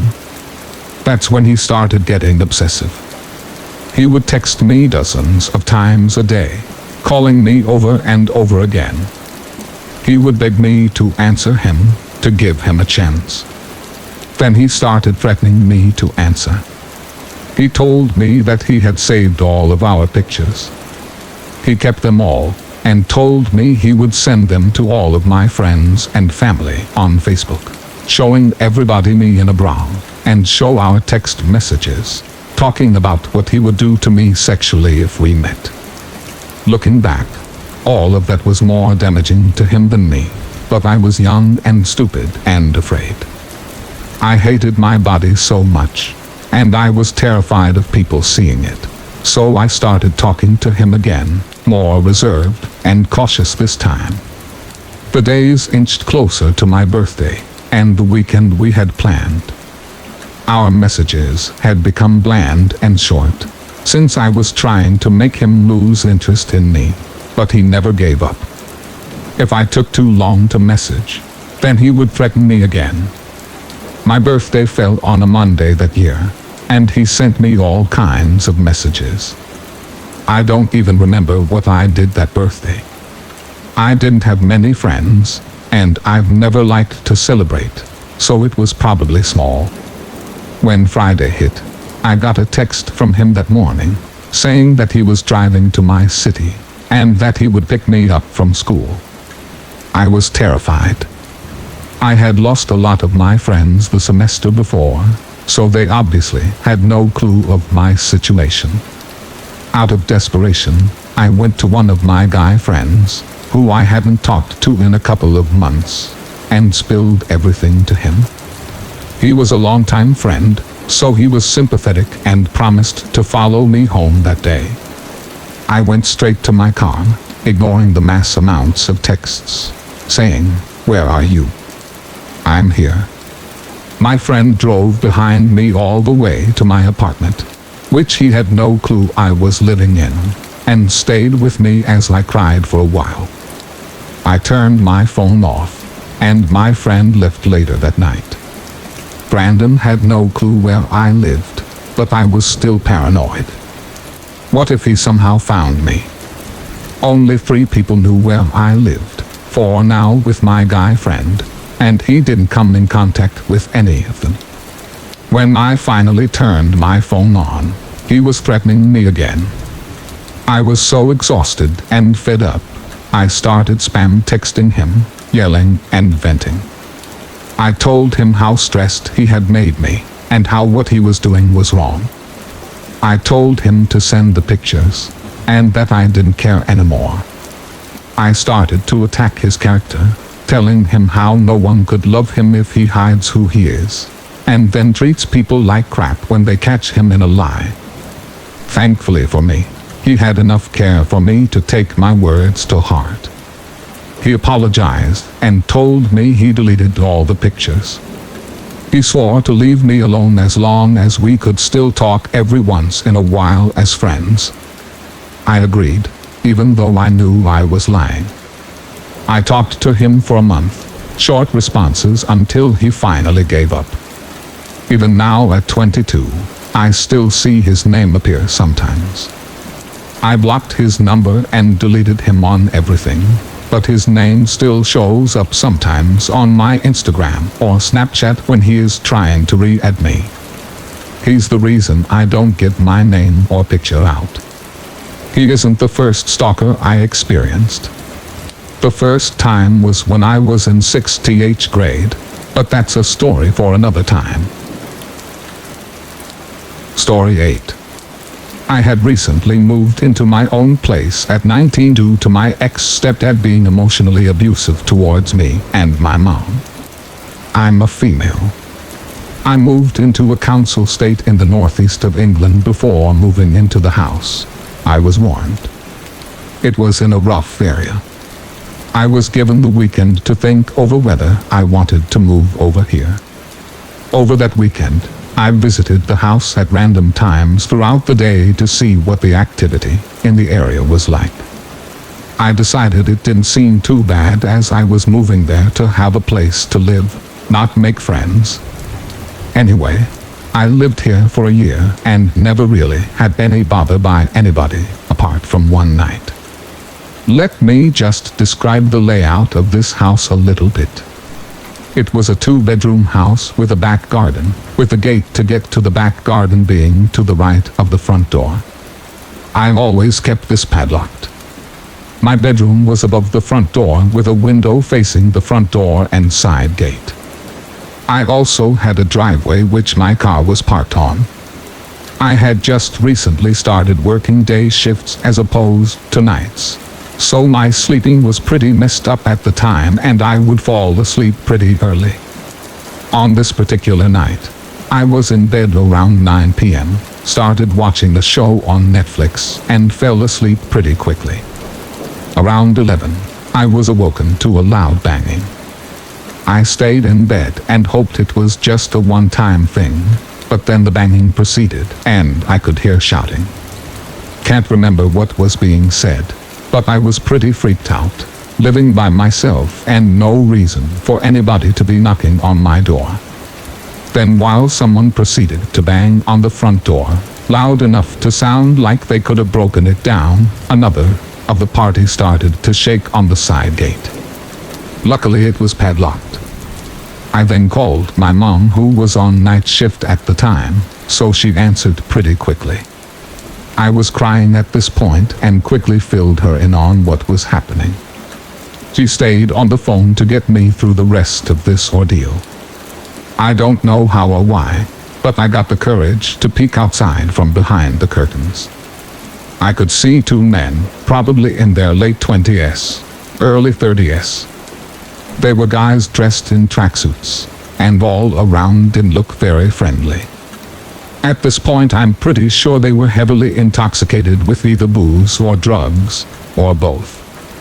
After this carried on for about 20 minutes, I realized they were not going to stop unless I said something. So me being brave and maybe a little bit stupid, I opened my bedroom window. I shouted down to them, "Hey, what do you think you're doing?" Now I can't remember the name that they said.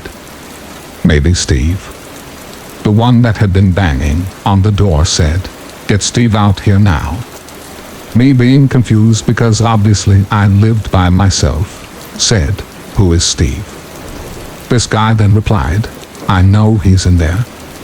His car is here." Bearing in mind at the time I had a 19-year-old Toyota Corolla with a private license plate. For obvious reasons I will not post what my private license plate is. But to put it simply, the plate is an abbreviation of my name. So obviously this Steve guy wasn't going to have a car with a girl's name on his plates. So obviously I replied to this guy and was like, "No, that is my car." And then proceeded to ask my name. Stupidly I gave him my first name, but not my last, thank God. He then asked, "Who else lives here?" Again stupidly I replied, "Just me."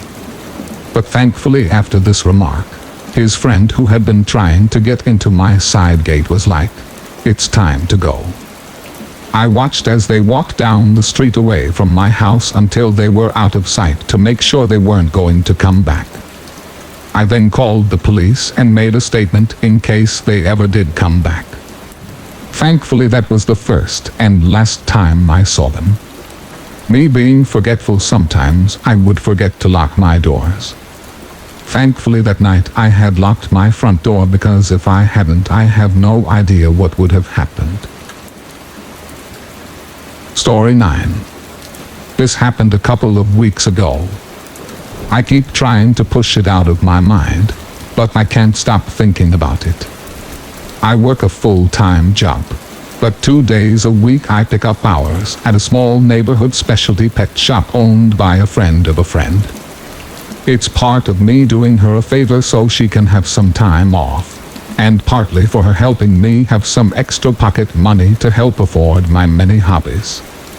It's a very small store, the front comprised entirely of windows that grant you a full view of the entire space. Only one person can really work there at a time without it seeming crowded.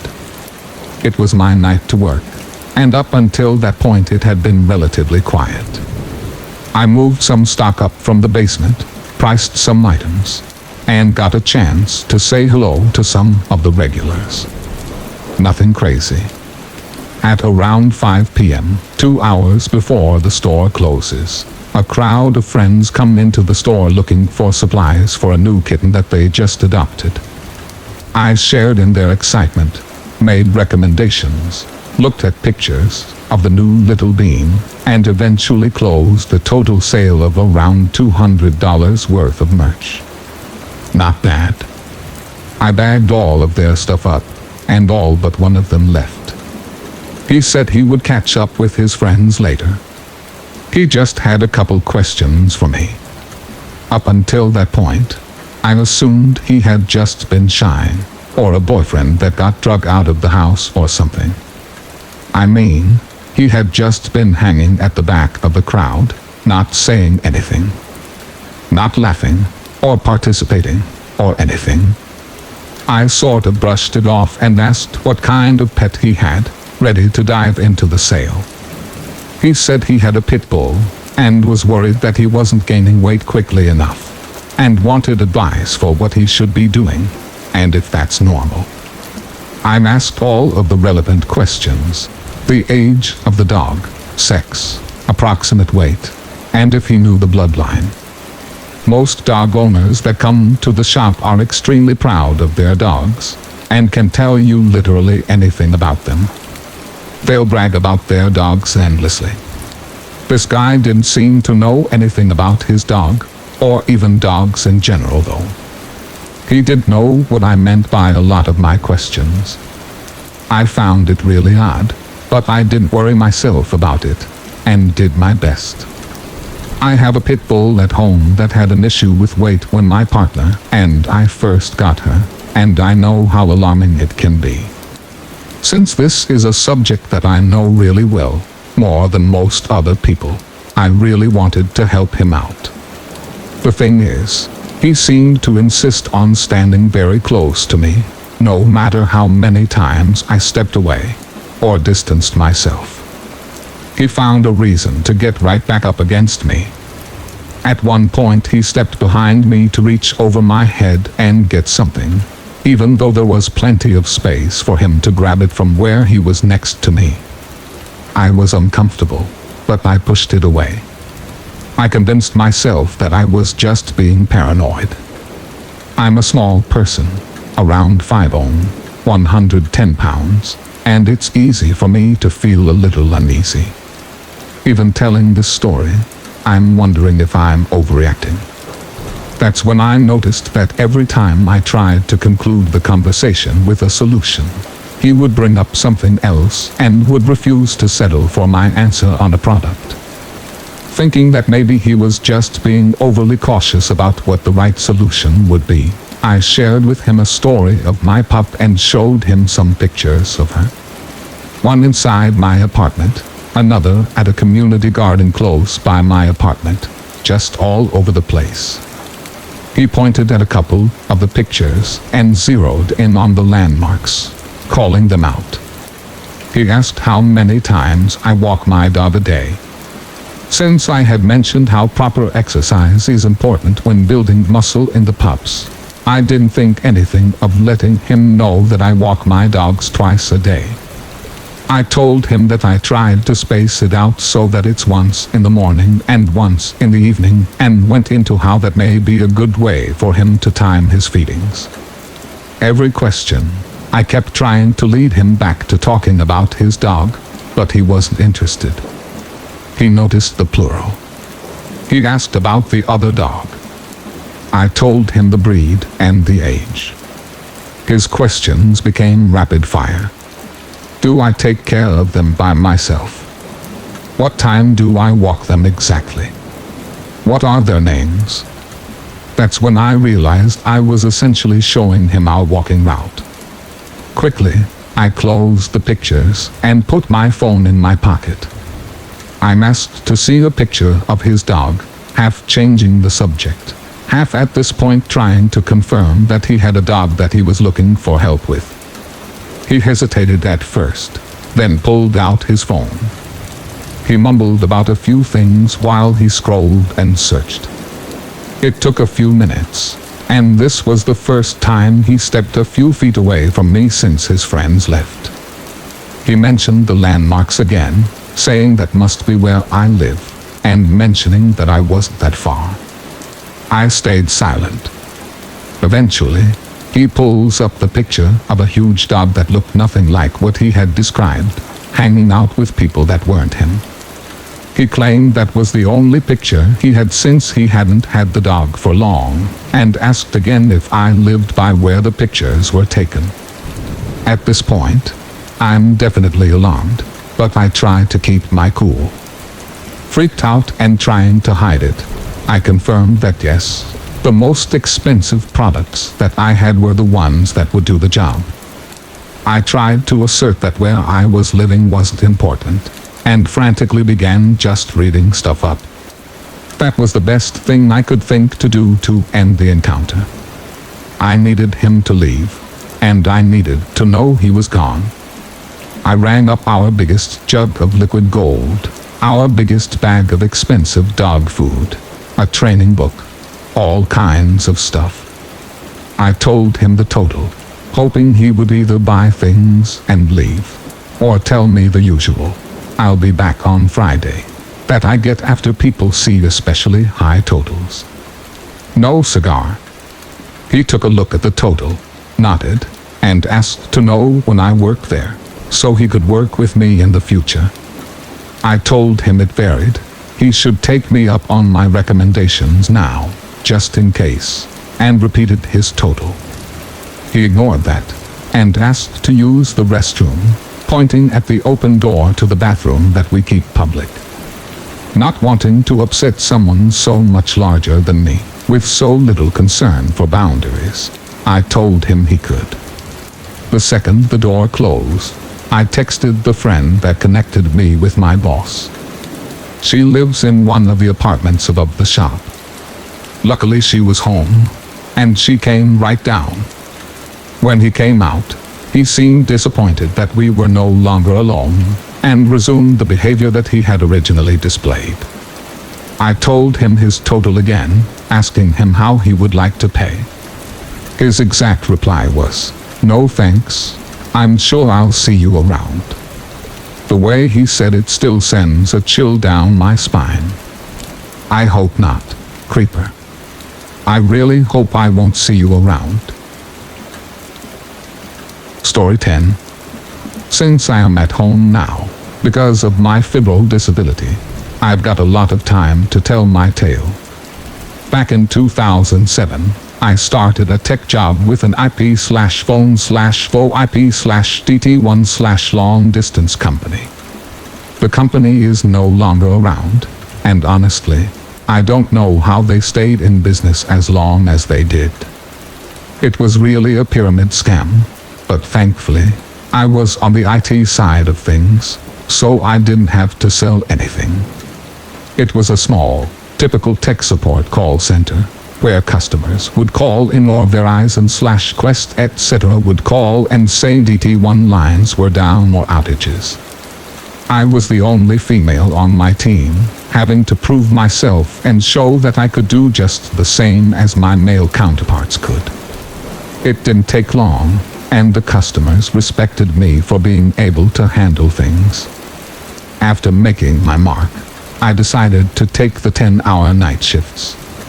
I worked Wednesday to Saturday from 1 p.m. to 12 a.m. and an hour lunch after 6 p.m. I was completely alone in the whole building. The rush to get out of the office by 6 p.m. was insane, and I couldn't blame them, but I decided that having 3 days off was better than 2. Like I said, I was by myself for most of the night.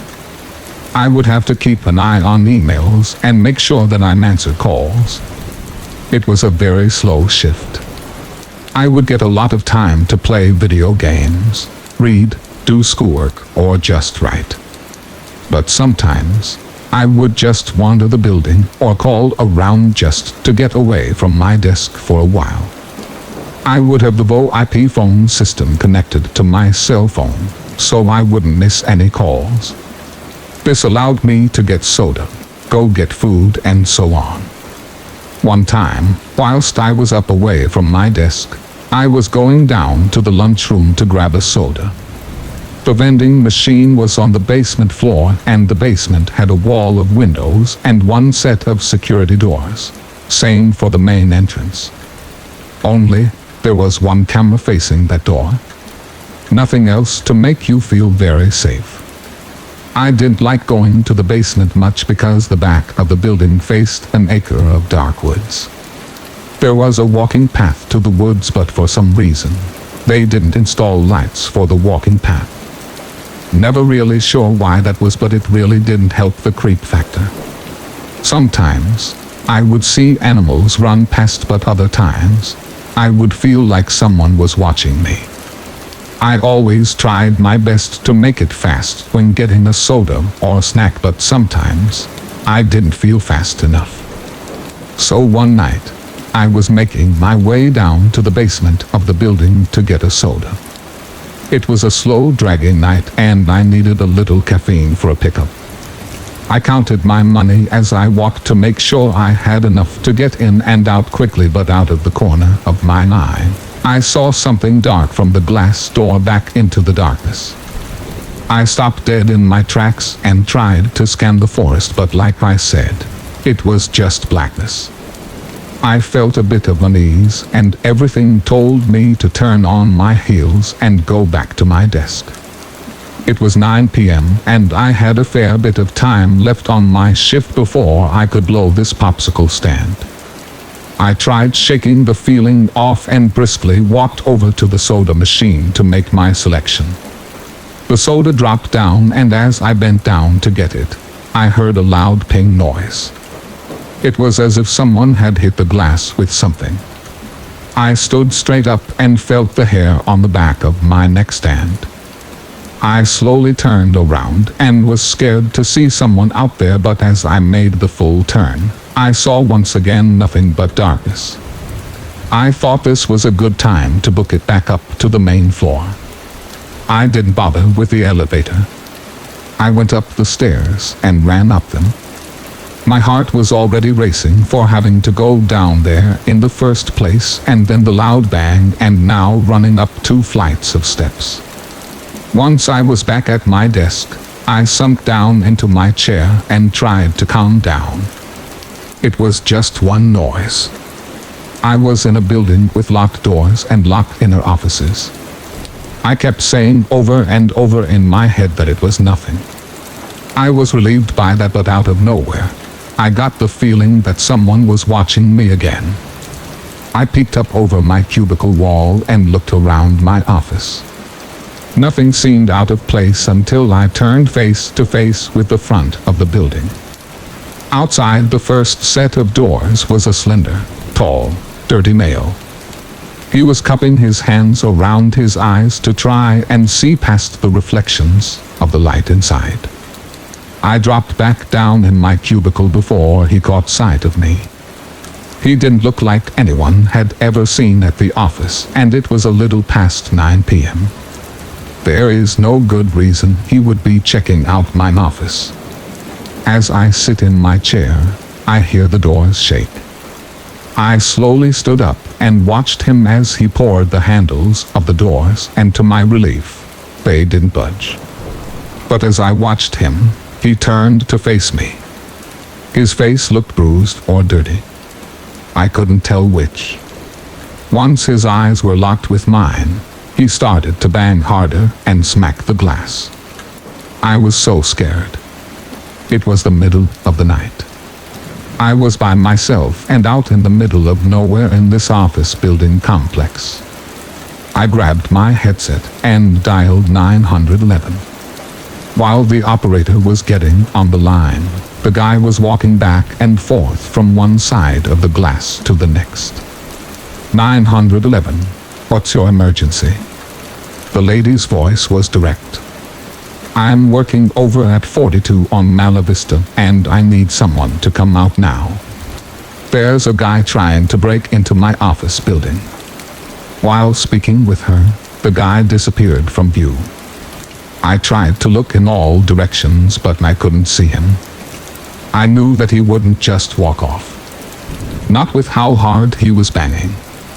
And out of nowhere, a good-sized rock came out of nowhere and smashed against the door. I screamed and went underneath my desk.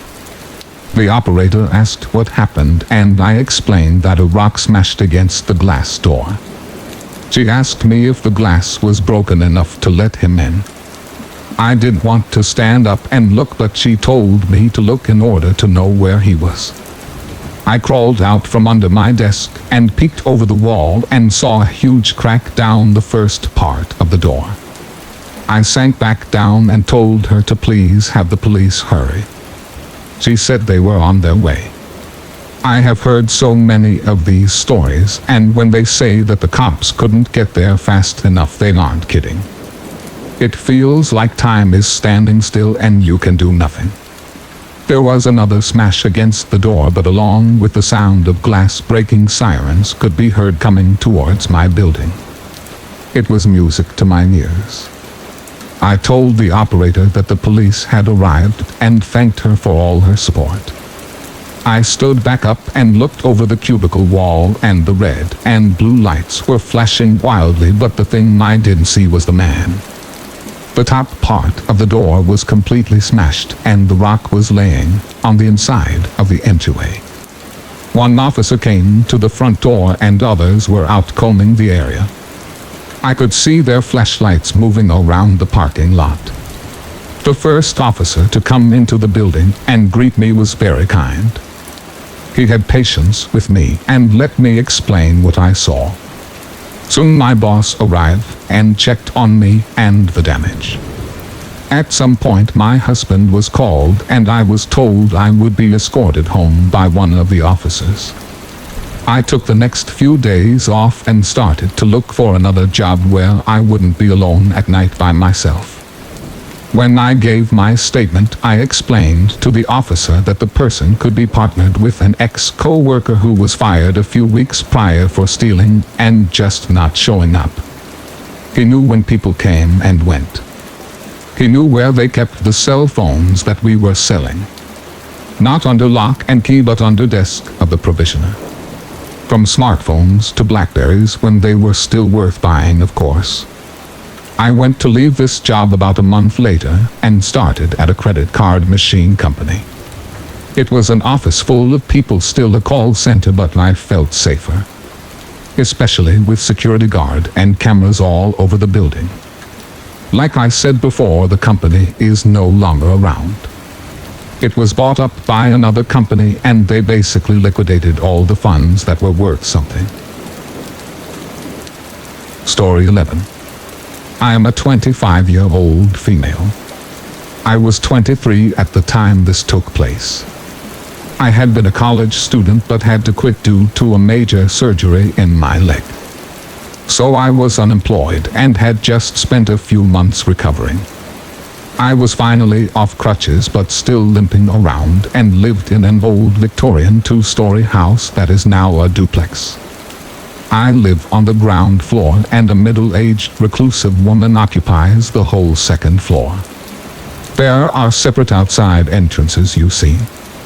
And I live with a male housemaid that was also a friend that is a few years older than me and was employed as a security guard at a local casino.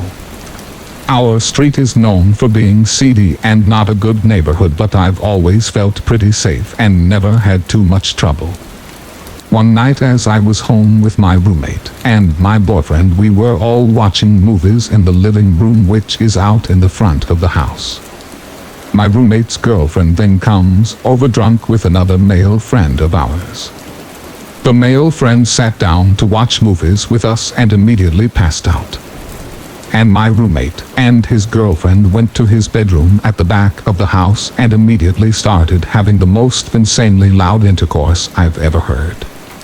She always sounded like a trashy porn star. But anyway, a few minutes into the session, my boyfriend and I were still watching the movie and we hear a loud scream coming from the back of the house. We couldn't distinguish what it was, maybe something getting knocked over. But we figured it was just my roommate and his girlfriend being extremely loud and all over the place. Eventually, they finished and the house was finally quiet. Our movie ended and we decided to go to bed in my room. My room is in the middle of the house and shares a wall with my roommate's wall and the living room on the other side. My bed was against the outside wall of my room, parallel to an old window that slides up and down. The side and back of our house are pretty high off the ground. Looking out the window, it's a decent drop to the ground. Outside my window are vertical and horizontal beams that extend to hold up a little porch balcony for the lady upstairs. It really ruins the view having beams right there. My boyfriend went into my room and took off all of his clothes and jumped into bed. I started to take off my clothes too, but stopped when I noticed the screens of my windows missing and it being open. I had a cat that at the time was indoor only. So my first thought was the screen is missing. Strega must have gotten out of the window. Then I noticed that the window was pushed up way more than I thought possible. I kept thinking of my cat though. I was obsessed with keeping her inside. My first thought was to look under the bed and to see if she was maybe under there. It was dark, but I saw a black mass and reached out to grab her, and thankfully she was still inside. The black mass wasn't her. It was a black hoodie and someone was in it. I had grabbed someone's arm. For some reason my first thought at that moment was that a friend was playing a prank on me and it was probably someone I knew. So I kind of left it off and said, "Hey, there's someone under here." Then I lowered my face to meet his face and I realized I'd never seen this guy before in my life. This was not a friend and not a joke. "I don't know this guy," I said in a less slightly calm voice, and my boyfriend was completely naked and told me to grab my gun as I was nearer to the closet than he was. "Stay where you are," he screamed at the mass under the bed.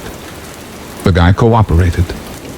I threw my boyfriend a robe and he put it on and jumped out of the bed near the closet where I was.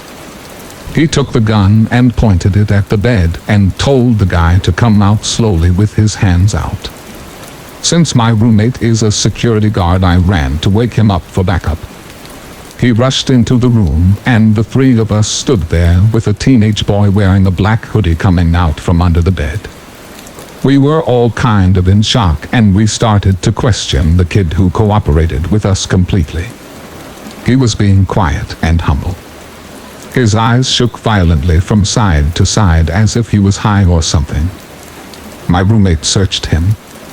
We emptied his pockets and he had condoms, lube, porn advertisements from the back of a dirty magazine and some dirty pills that he told us were Vicodin, but they were really just extra strength ibuprofen. He also had a pair of my dirty underwear in his pocket. Dirty underwear that I had just had my period all over. That was the most disgusting part. We found ID on him as well and a business card from a youth probation officer, so clearly he was a troublemaker. We also found a piece of paper with names and phone numbers on it that indicated he lived with his mother in a hotel room in a notorious drug motel that catered to prostitutes and meth. His high school ID was from Hooper High, and he was clearly from the local Hooper Native American tribe, or at least part Hooper Native. When we saw he had no weapons, we started questioning why he was in my bedroom under the bed with all that stuff and asked if he realized how serious this was. He quietly replied that he heard sex from the street and thought he could have some. Basically, he was a horny teenage boy on some sort of drug riding his bike around at night, and my roommate's trashy girlfriend's sex noises were like a siren song in the nights to this kid. He was so overcome by his horniness that he scaled the scaffolding and beams near my open window and crawled in under my bed, probably to masturbate. To what he thought he was hearing in the next room. He probably jizzed on my underwear.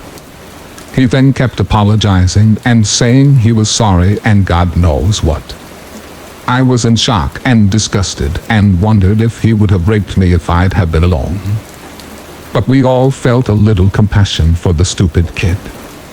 His fate was basically in our hands at that point, and we debated whether or not to call the police. We finally decided not to, and we basically lectured him and told him how lucky he was that he crawled into my window and not someone else's, because we could have shot him or called the police and had him arrested, and whatever he was on for probation for would have been a lot worse. He kept thanking us and was super humble at that point. My roommate then escorted him out the front door and took his bike that he had left on the lawn and walked him to his shitty motel and watched him go inside. We kept all of his stuff. He didn't have money, just trash IDs and phone numbers, and made sure to tell him we had his IDs and we knew where he lived. We had his mom's number and his probation officer's number, and that if we ever saw him on the street again, he'd regret it. A drunk friend and my other roommate's girlfriend slept through the entire ordeal, and we told them next morning what had happened whilst they slept. Story 12. One particular instance stands out the most as the most unnerving thing that I've experienced. It's one thing to see a warning sign about a predator in the area, and it's another thing to be stalked all day. I went out one afternoon on my small John boat to do some fishing in a swamp, mainly for warm-out. I was pretty familiar with the area and motored about 3-4 miles to reach my favorite spot. Alligators are fairly commonplace out there, and it's just something you become accustomed to. Generally, if you respect them, they'll respect you, as they've become pretty used to fishermen. The water in the swamps are full of tannic acid from the decaying leaves on the bottom, so the water looks inky black at first, and visibility is only a few inches. Anything that is visible just under the surface is tinted a dark amber color. I had caught a few fish and noticed that around 50-60 yards back up the canal a pair of eyes were floating just above the water and pointing in my direction. It was a gator. No big deal. They've learned to become more opportunistic and steal stringers of fish if you leave them hanging from the side of boats. I continued fishing for a few minutes and had just reached down over the side of the boat to grab the lip of a warm mouth that I'd hooked. As I pulled the fish out, I saw the faintest glint of amber in the water about a foot below where my hand had just been. I watched as the faint glint slowly rose upwards towards the surface of the water, revealing 2 black eyes and the largest jaw on a gator that I've ever seen in the wild. I slid back into the center of my small jump boat as the head of the gator broke the surface. I could feel its back sliding along the bottom of my boat, shifting slightly. After watching it for 10 to 15 seconds, it finally swam out from under the boat. I'm guessing it was pushing 12 to 13 feet, and that's after having seen hundreds of gators. This gator followed me for the rest of the day. I'd always motor a bit further away just to put distance between us, but not long after I'd stop, I'd feel that familiar bump on the bottom of the boat again. Each time it would eventually just swim off a few feet and turn to stare at me. I've never felt more outmatched. This dark, quiet, toothy bastard had the ability to sneak up on you at any time it pleased and get within 3 feet of you before you even knew it was there. Do you know how unnerving it is to look at something in the eye that makes it abundantly clear that it's only waiting for you to make a mistake? There's a level of intelligence and focus in those eyes that makes you understand your place in the food chain. It's not the first time gators have followed me. I've been followed by 3 at once before, but none have ever made me so intimately aware that the only thing on its mind was to drag me out of my boat and under the surface of that black water. Story 13. This was quite easily the closest I've ever been to cardiac arrest, and considered some of the professions I've had but saying a bit. In mid-2004 I became newly separated from my wife and decided a getaway and career change were in order. Call it a geographical cure if you will, but that's a story for another time. I decided to move a couple of thousand miles from my home to attend a quick 4-month continuing education course in industrial radiography and ultrasonics in Calgary, Alberta. I'd fared well in the course, and due to the oil boom happening in North America at the time, I was literally hired by a large company waiting outside the doors as we graduated from our educational endeavors. Taking the job entailed moving a further 800 miles into the north of Canada to be based out of a small town which serviced the surrounding oil fields. I had no idea what the place would be like and what I'd be in store for. At the time, the north of the Canada prairies had taken all of the influx of workers that it could, and infrastructure really didn't grow with the boom. Trying to find a place to live up there was next to impossible. I am not at all stretching the truth when I say that people were renting their balconies for people to pitch a tent on a couple of places. I kid you not. Some of the places that ended up being rented weren't even fit for human habitation. This was the black gold rush. I overstayed my company chit in a hotel that they put me up for a month and was told that I had to find a place to live. It was absolutely next to impossible to find accommodations for a few reasons. I was working between 12 to 20-hour days, and the vacancy rate was somewhere less than 0. I had decided to look at some outlying communities. I asked for a day off and ended up driving about an hour from our office and found a small farming community. I used the word community loosely. This was a spattering of easily 60 to 100-year-old dilapidated houses centered around a greasy main street. Liquor store doubled as a post office, bar doubled as a hotel, and the grocery store looked and smelled of a slaughterhouse that could have been condemned. Wild West shit. I drove by an old house that had been obviously divided into several apartments and almost couldn't believe my eyes when I saw the orange and black for rent sign screaming out at me. My heart did sink a bit. The place was clapboard and the kind of dirty that you see before you even get out of your truck.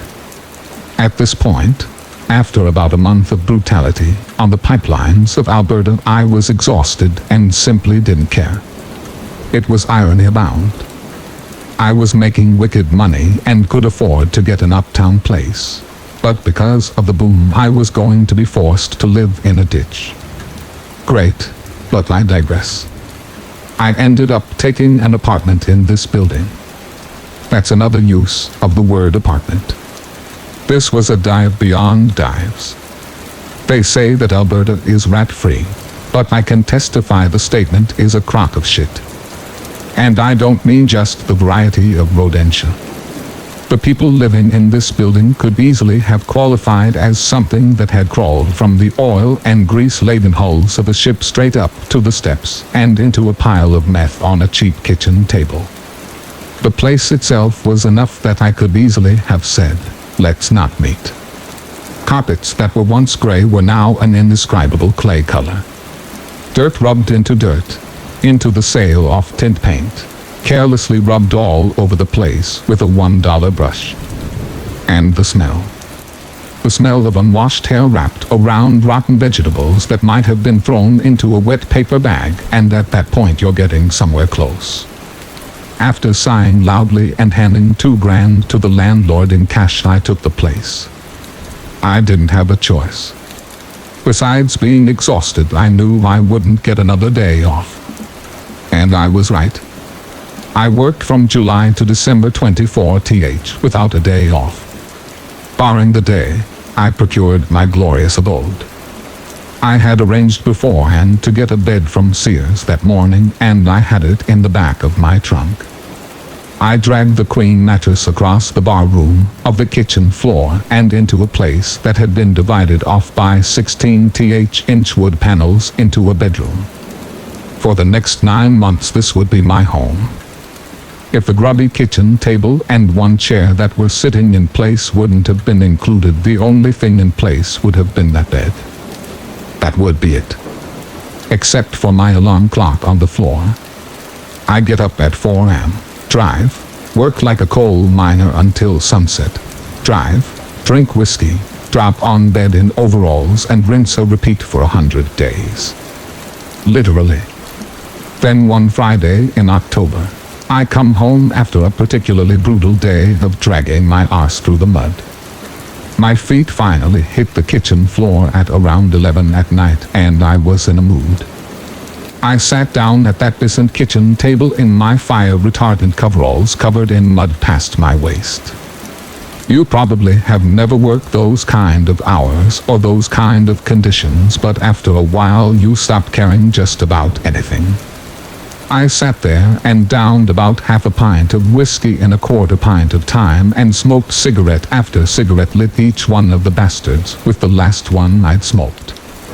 I knew I was in trouble with the drinking and smoking, but as with most things, I didn't care. I'd become married again. Married to work. Married to the mud. Married to the oil. Married to the welding. The pipe. And married to the hours that turned me as dirty as the place I inhabited.